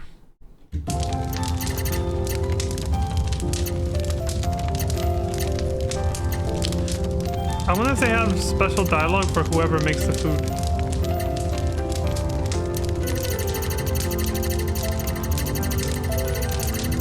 So many recipes, holy shit.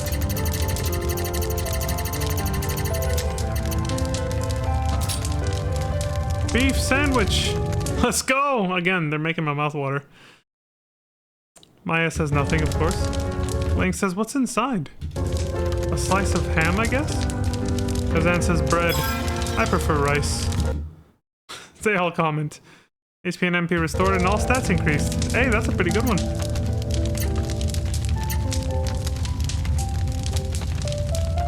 No debuffs.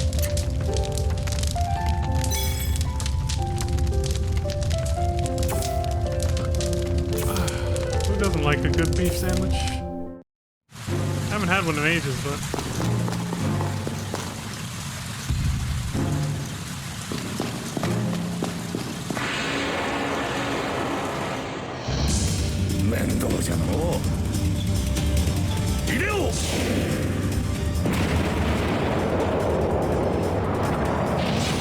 Here we go again.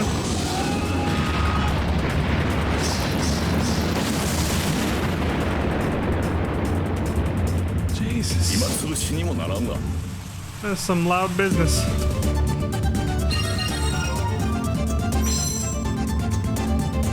Kazan's already up to 7 art blocks, man. We're falling behind.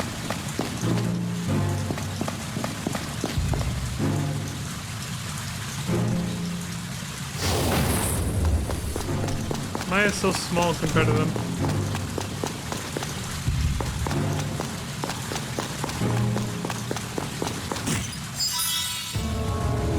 A boost bottle?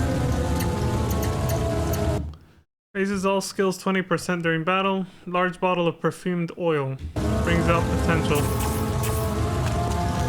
Okay.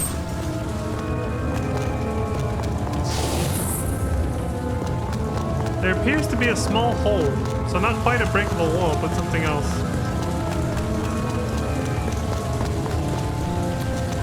Can Legaia not punch the bigger crates to like push them at least? I know how that works.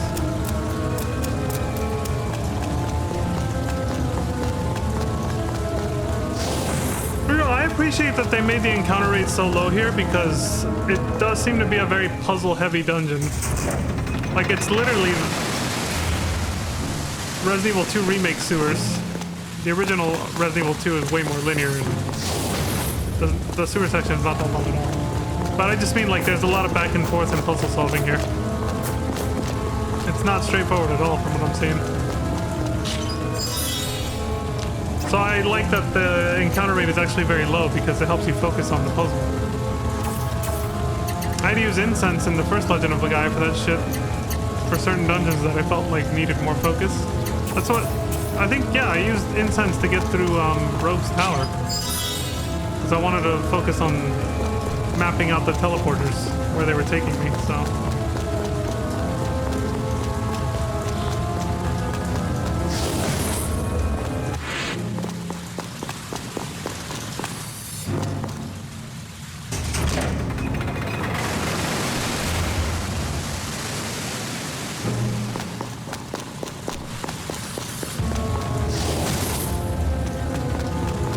Yeah, this shit would be a mess without the map.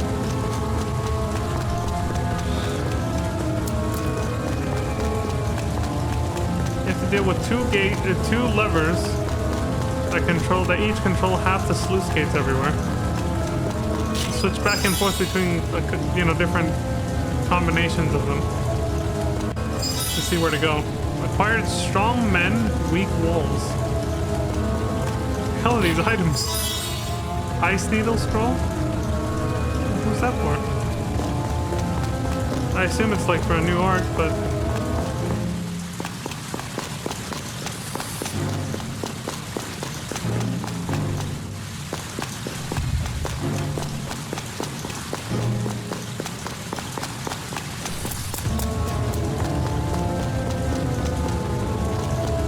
Ugh, blocked from the other side, you hate it. I hate to see it. Leaf of Defiance. I'm channeling Uriante there a little bit. What the hell is this? Hey! A key appeared in the corner. Hard yellow gate key. This is Resident Evil, man. What the fuck? Lighting up rooms just to find keys and shit? Wait, what did I say? An old key for what? Used to open a sluice gate. Probably that purple one, right?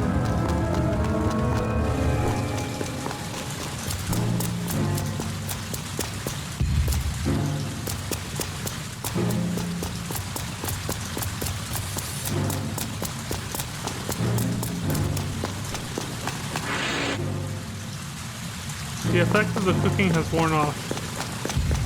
Fuck!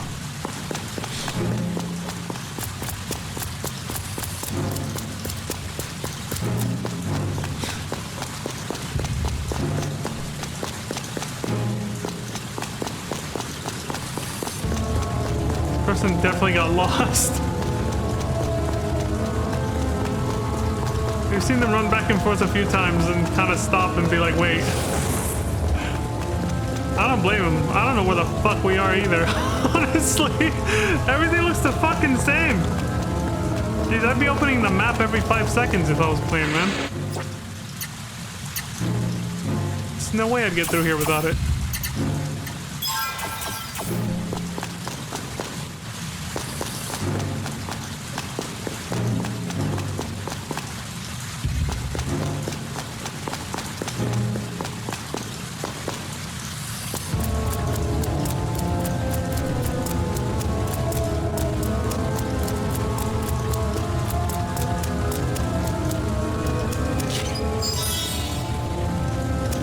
A courageous heart.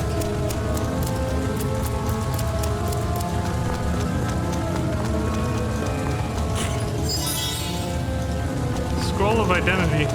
I have no idea how we got here.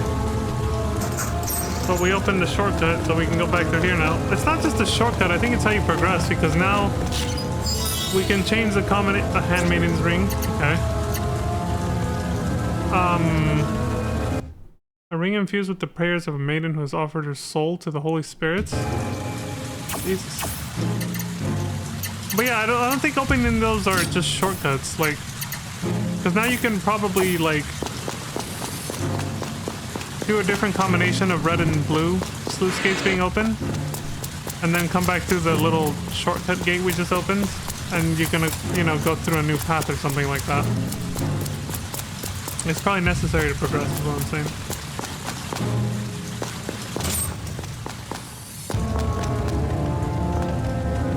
A lever.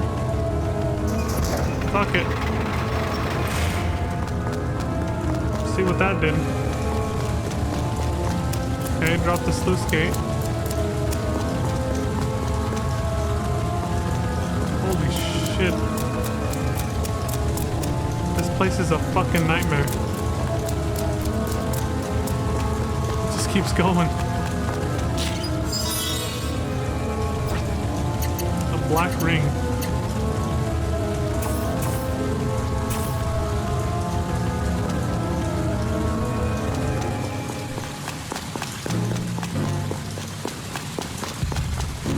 Yeah, the scary part about this place is not the music or the enemies, that's for sure.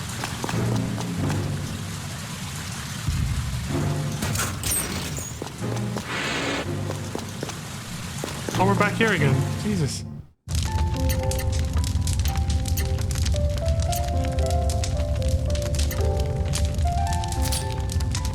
Wait, what do you make? Cabbage roll or Caesar salad? Caesar salad. Alright. Lang says it's good to eat vegetables sometimes too. Maya says nothing, of course. Kazan says, can you make it more spicy? This dude's tongue can only taste something with spice in it. He's burned all of his fucking taste buds off with spicy food over the years. That's all he can taste now. Everything is too bland for him.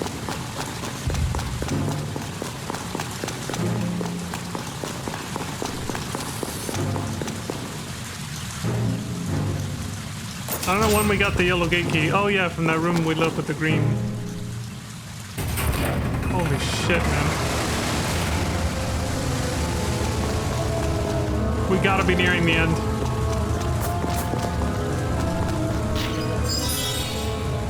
Paralysis dropped?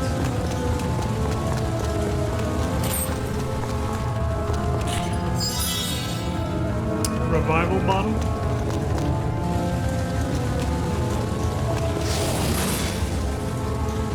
Breakable wall. Yeah, we're at the end. Don't see any breakable walls here. Climbing up the ladder. Wonder why they didn't go into the wall they broke. Oh, for fuck's sake, it's just a shortcut?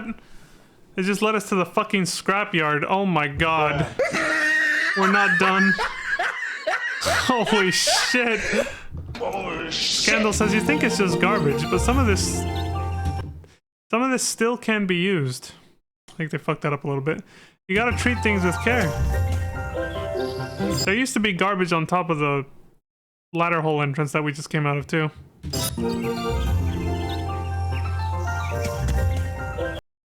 Okay, they accidentally masked too fast there. I gotta put it back to normal speed and see what the hell it just said.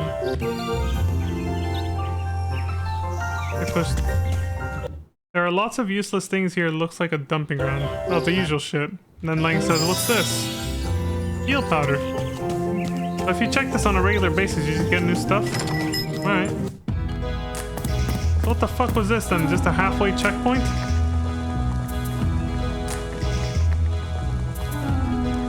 That's insane, dude. Escaping the sewers. Looks like you're only partway through them though. Maybe that's just like a last second shortcut out.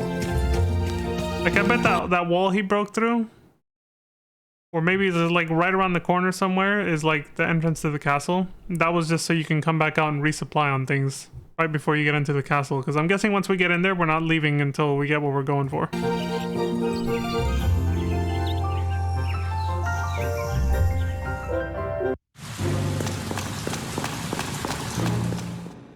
Yeah, here we go. Cabell Ruins. The fuck? This is supposed to be the castle, or is this something else? The hell is this?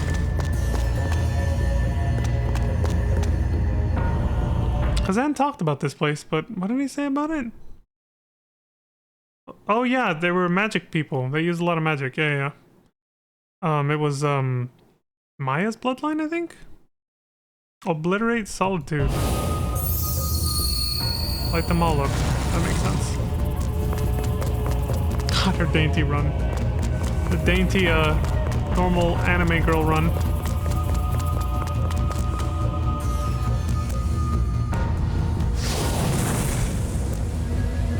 Not only does Yuna from FF10-2 still run like this, which makes no sense with how much more confidence she seems to have in that game compared to the first game, but they even made that the default run animation for at least the Midlander heroes in FF14 as well.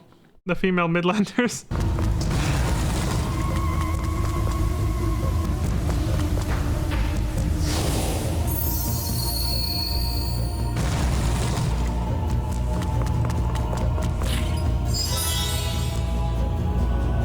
Wait, what are we getting? I have to wait the wrong moment. Stone Crush Scroll. Okay.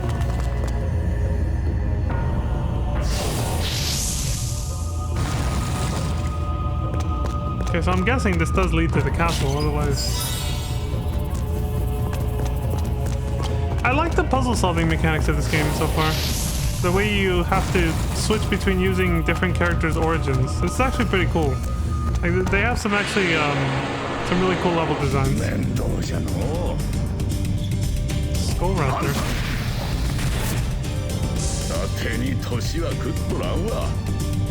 Yeah, they have some pretty cool level design. The sewers were a nightmare just now, but this is already looking a little bit better. They were kind of just like getting you ready for this, basically.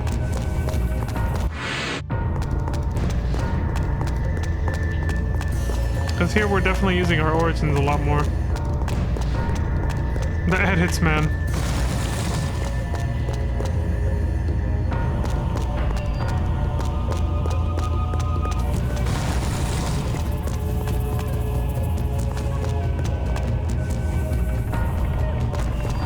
Again. Oh, but it wasn't light them all up this time. It was turn them all off. Okay. We're getting some heavy edits now.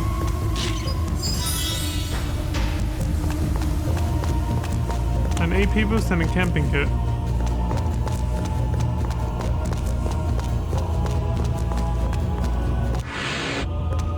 Fucking dead end. Jesus. So many edits in this area. It's kind of jarring.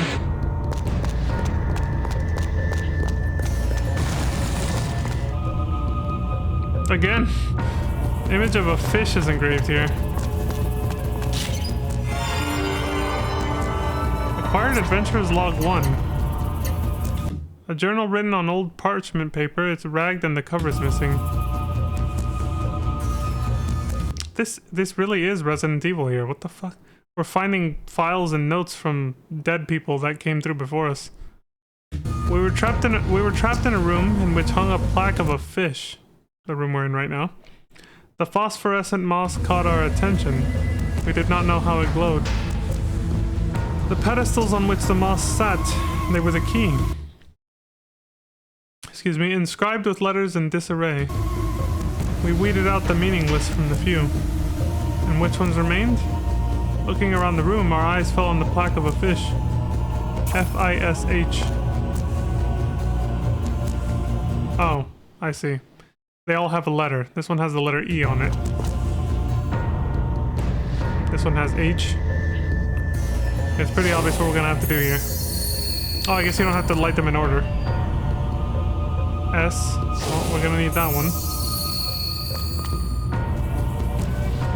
F. F to pay respects. I. Okay.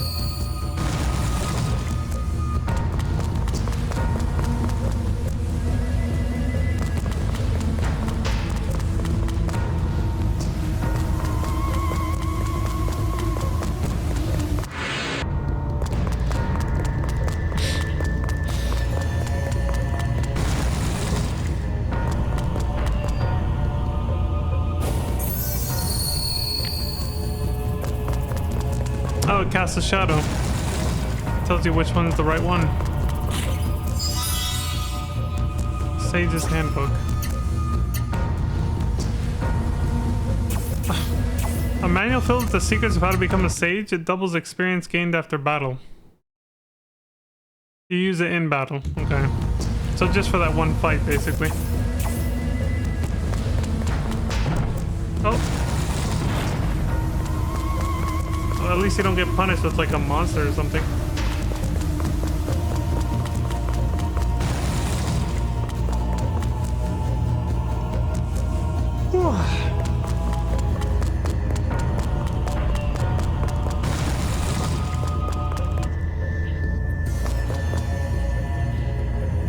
Nearer is clearer, distance obscures. This is the way of the world.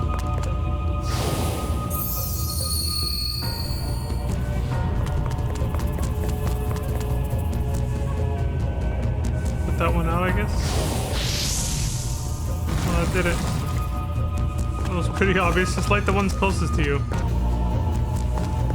We're getting a campsite. That means we got a boss fight soon because this is basically a save point. Imagine camping in this fucking place. Whoa. Is that an emulator glitch? What the fuck happened there? What would a diary be doing here? That means somebody else has been here besides us, says Ling. Kazan responds, this diary is like a guide on how to get through this place. I'd like to thank the person who wrote this. If he's still alive, that is. Doubt it. I think we just found what's left of their belongings. Wait, what do we make this time? Bacon and eggs? Oh. Dude, stop making me hungry before bed. Lang says, I'm pretty confident about this one. Maya says nothing. Kazan says, this is a side dish, right? Where's the rice? The rice is not the side dish for him. The rice is the main course. That's the opposite of what I've heard from other people that I've met in real life, and, well, not just in real life, but just in general. Some people would be like, the bacon and eggs are the main dish, and the rice would be the side, you know? That's probably the joke, though, is that most people would say that.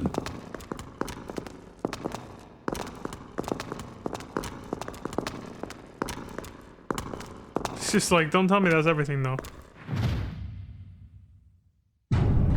Lang says, what's this? Kazan says, an ancient ruin. There appears to be an inscription of some sort. Could it be? A spell! It's a transmutation circle. A full metal alchemist now. Oh shit. We got trauma.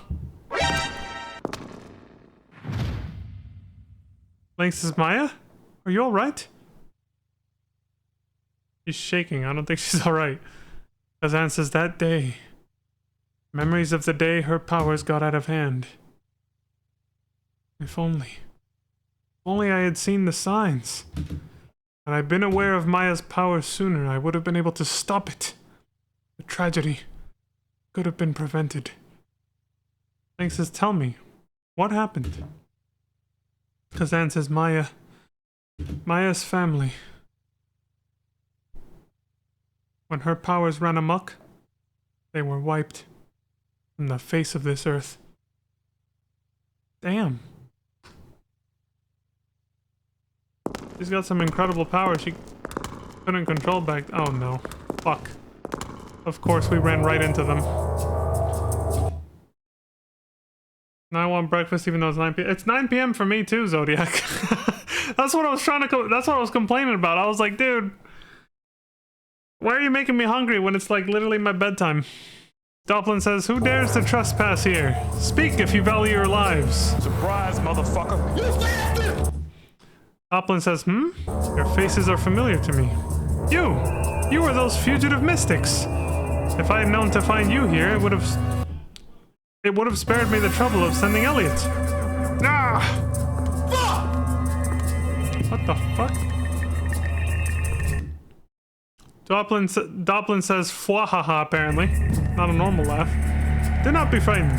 Trust in me. I will not harm you. Why, am I not the Lord of Darakin and the Bishop of the Holy Order of Banderas? I never lie. Banderas? Flags? The Holy Order of Flags, apparently. Banderas is Spanish for flags.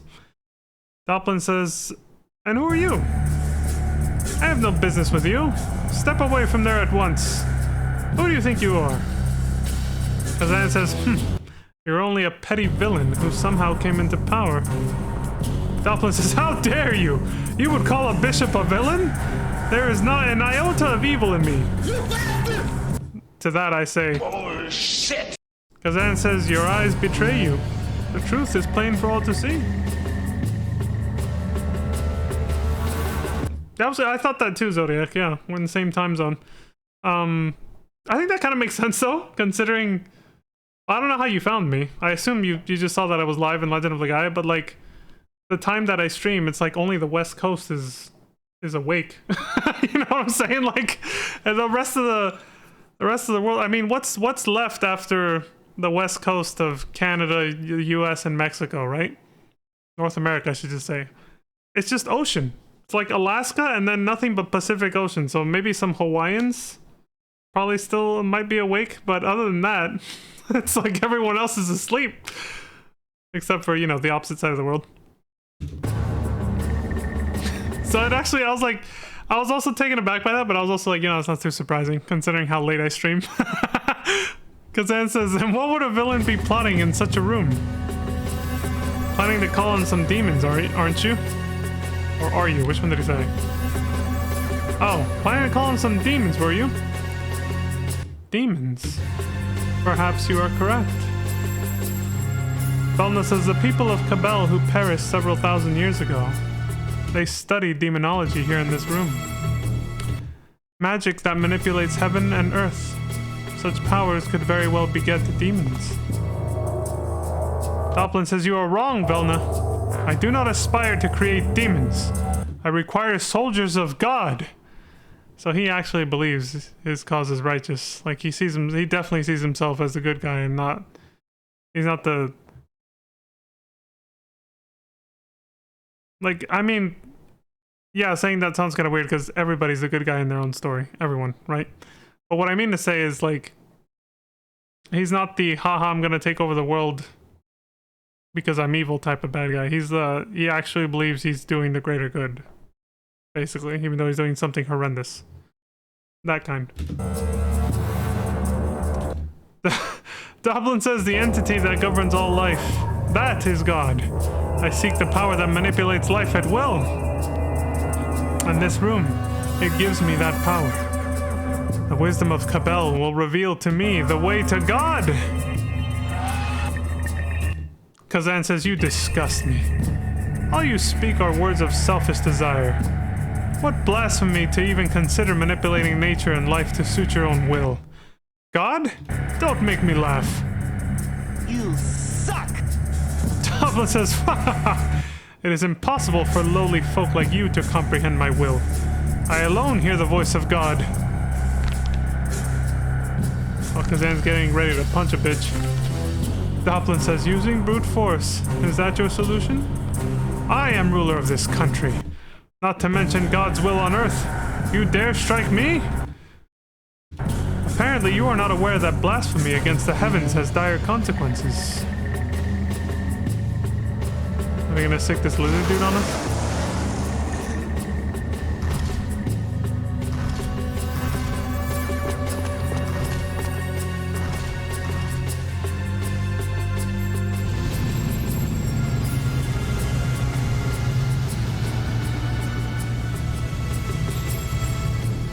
Uh-oh.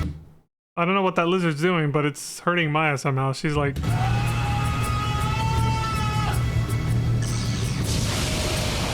Or it's just trauma. That almost looks like a similar arcane circle to the one that appeared on their leg before he summoned Legaia for the first time. Holy shit.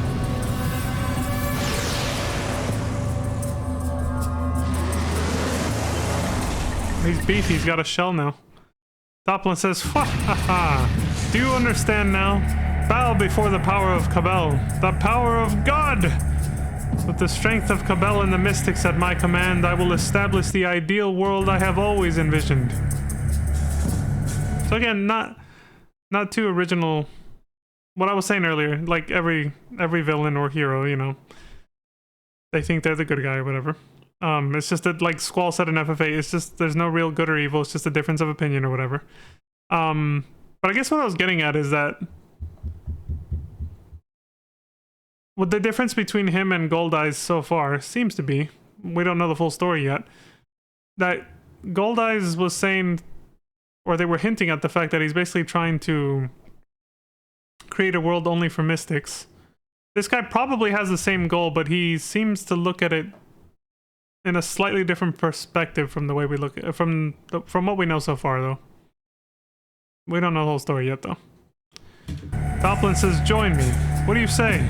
I grant you the opportunity to join God in creating a utopia."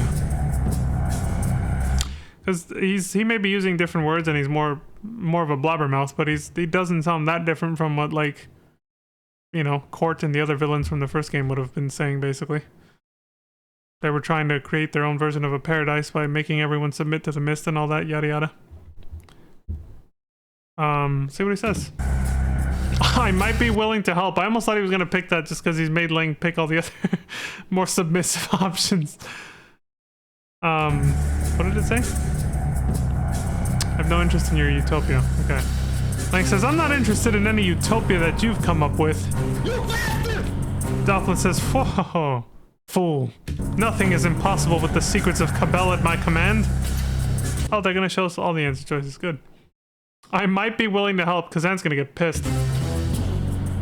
Lang says, if you truly possess the power of God, I might be." Oh my god. Dude, bullshit. He's going! He's like, "I'm switching sides, guys." Kazan says, "Fool! You should know better than to be deceived by this clown. He's a madman!" You suck! Doplin says, "As they say, the true path is apparent only in hindsight. I am truly disappointed. Had you decided to follow me, you could have been honored citizens of a beautiful utopia." I like how Lang was actually walking over. He was gonna join him, man. It's like, you know, maybe he's onto something. I like this guy. I'm gonna go with him. Velma says, "Bishop, surely you're not going to." Doplin says, "It cannot be helped. God's servants they may be, but they are of no use if they refuse to do my bidding. He will surely understand." They're definitely talking about Gold Eyes. That's got to be the Avalon, that person that they mentioned for sure. So just from that, it seems he is, like, you know, lower in the chain of command than Avalon, who I'm assuming they're talking about. Because he said he'll understand. Like, they are going to explain to him, yeah, we had to kill some fellow mystics, but for good reason, basically. Don't get mad at us. Doplin says, "Alas, this too must be a test that God has placed before me. It pains me, it truly pains me. Now, it is time for Slogar to test his new powers on you. Even you are helpless against the powers of Cabal. Revel in its strength before you depart for the other world. This guy talks a lot, dude. Oh, he's done now. No, finally. Son of a bitch!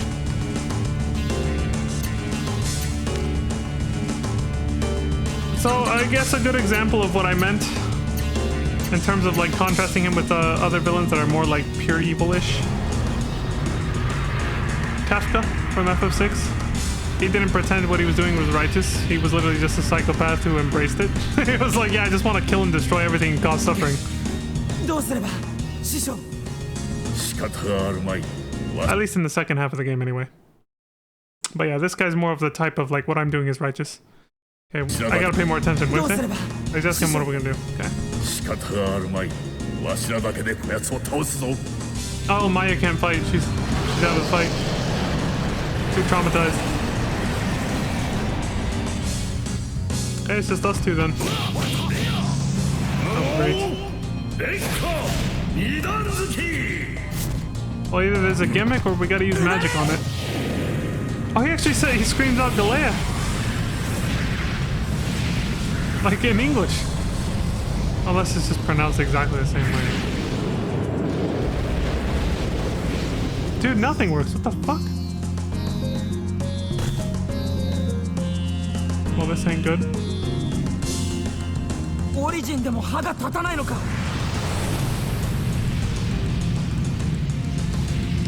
They don't have a voice? Well, I didn't expect that. Well, Legaia says, my powers have no effect. A fiend of the dark can only be beaten with light. Oh shit, so Maya's gonna have to overcome her PTSD and help us out or we're not gonna win.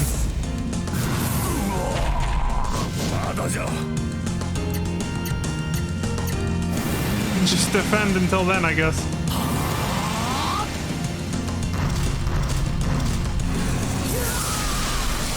Six MP was stolen?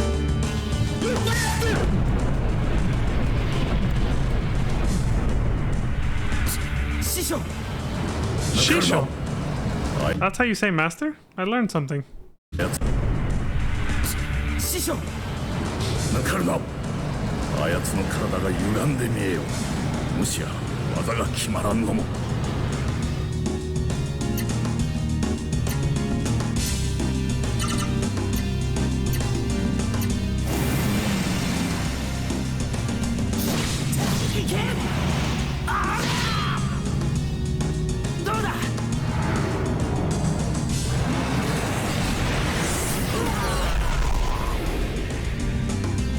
Yeah, Maya's in the fight. She's just not affected by anything right now.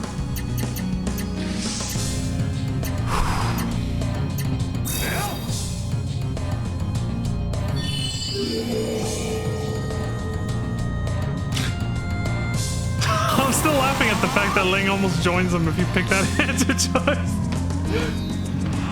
That's kind of a pretty funny moment. It stuck with me. Damn! A test of your reflexes.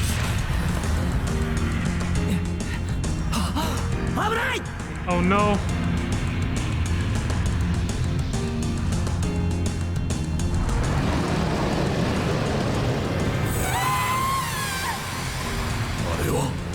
Good lord.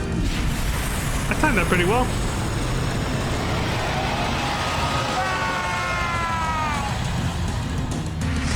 Get fried, asshole.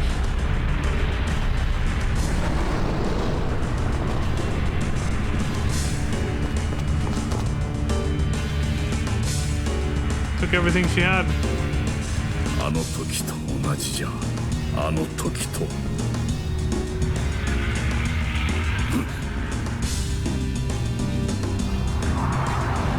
Thing's still kicking though.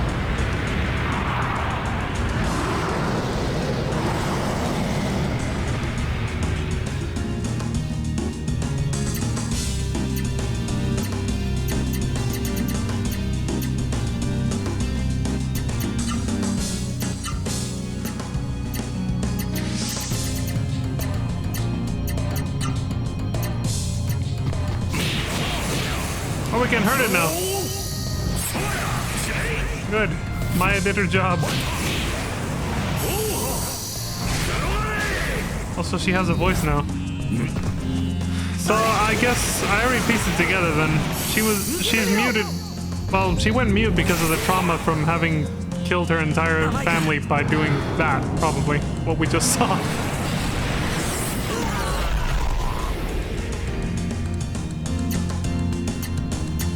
That's gotta be it.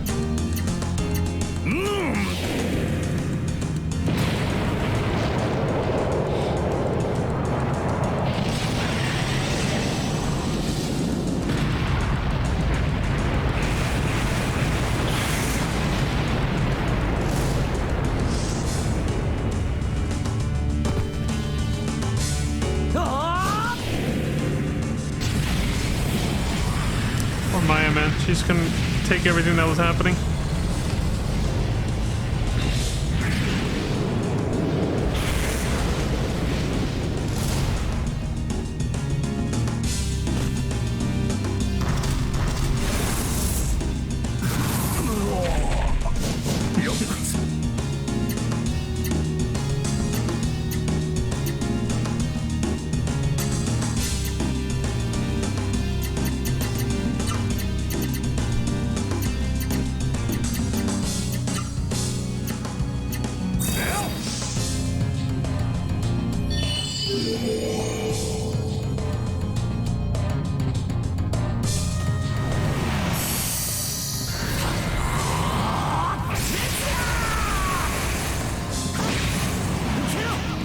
Beat his ass.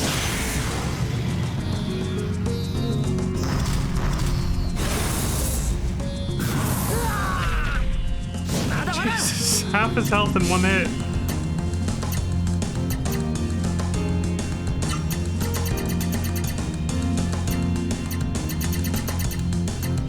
He's trying to merge some of the arts, isn't he?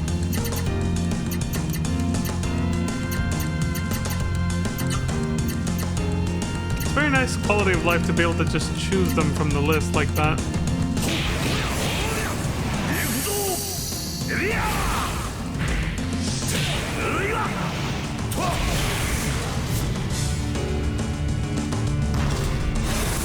It's nice that the game can also tell you which ones you can merge right into, because like it's got half the inputs or whatever lit up. That was a very last minute save.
Fists of Glory. That was a pretty cool one. That's it. They did it. Son of a bitch. I like that Maya got, dude. The emulator glitched out there. I think Maya got EXP from that too.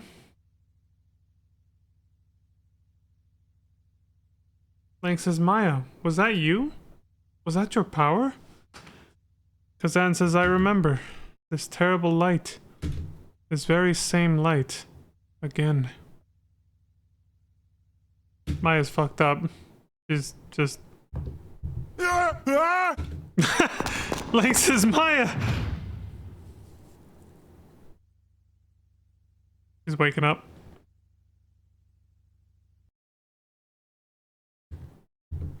Appreciate being able to select the arts directly from the list as well. Yeah. And then being able to combine them that way too. Maya says, did I? She's talking. Kazan says, Maya, you can speak. Has your voice returned?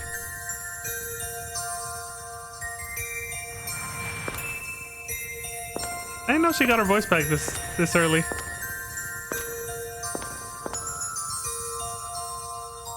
I think she can actually start attacking now after this too, but I'm not sure yet. She still needs a weapon. Maya says, what happened? Did I use that power again? Why do I have this power? I wish I didn't. Then father and mother... Oh. Yeah, see, it makes sense. I think I called it. That's why she lost her voice.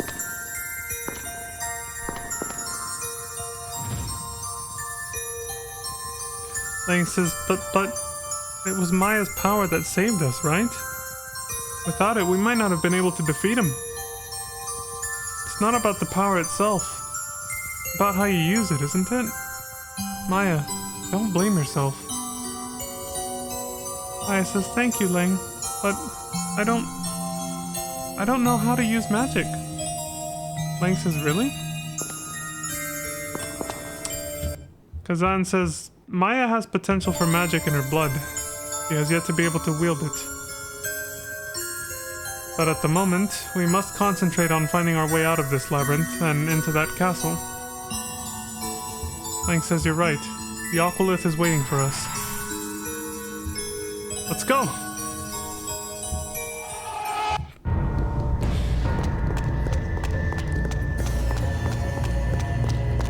Well, it's a good thing Doppelin and Velna didn't stick around to see if we were gonna win that fight or not.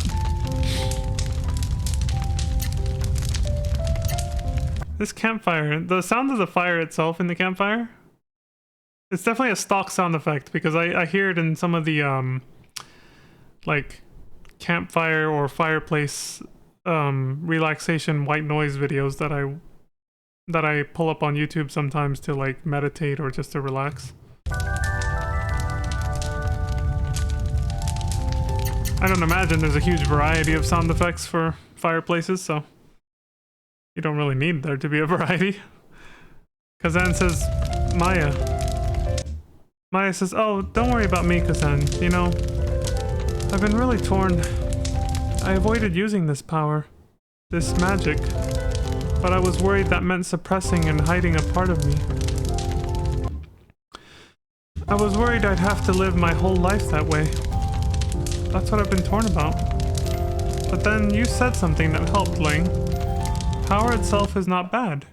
It all depends on the person who uses it. I mean, that's true, yeah. So I decided that if I could help you with this power, I wouldn't be afraid anymore. Thank you, Ling. Ling says, now, don't be thanking me. We're the ones that got saved by your power. Right, Master? Kazan says, yeah, that's right.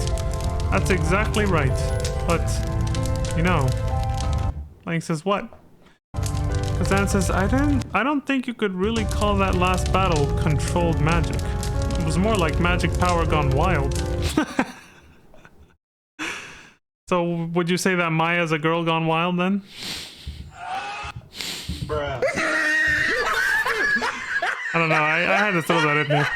There's very few people that get that reference in this day and age, but still. Maya says, I can do better. I just know it. I know I can learn to use this power properly. Kazan says, that a girl, Maya. There you go. So basically... You son of a... Kazan says, now then, let's hurry up and get through this creepy place and onto the castle. Like... I'm sorry, Zodiac, I had to do that. Anyway, like says, once we get through here, will we really come out at the castle? Kazan says, yeah, maybe. This place is huge. Who would have thought this big thing was underneath the town? Maya says, we've come this far. Let's not give up now. Let's keep going. Excuse me.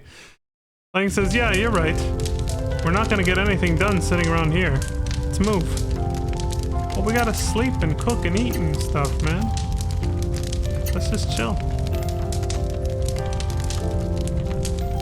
you don't get a lot of time to just like relax and around the campfire, you know? You gotta appreciate the little things in life.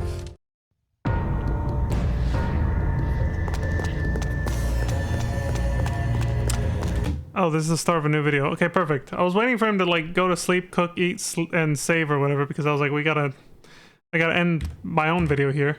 And yeah, they did that. All right, we got a good, just over a little 2 hours in. I'm good. I'm happy with this. I'm happy I finally got a slightly longer stream going because the last two were just like 1 hour each. There we go. But yeah, we'll leave it here for now. So yeah, thank you very much for the support. I appreciate it very much. Thanks for stopping by, Zodiac. As always, please take care of yourselves, look after each other, stay safe out there, don't die. That's all for me for now. But until next time, I hope you all have a wonderful morning, afternoon, evening, and good night. And I will see you all then. Take care, everybody. Bye, have a great time. Girls gone wild, Jesus Christ. I just remember weird shit sometimes, I know. Bruh.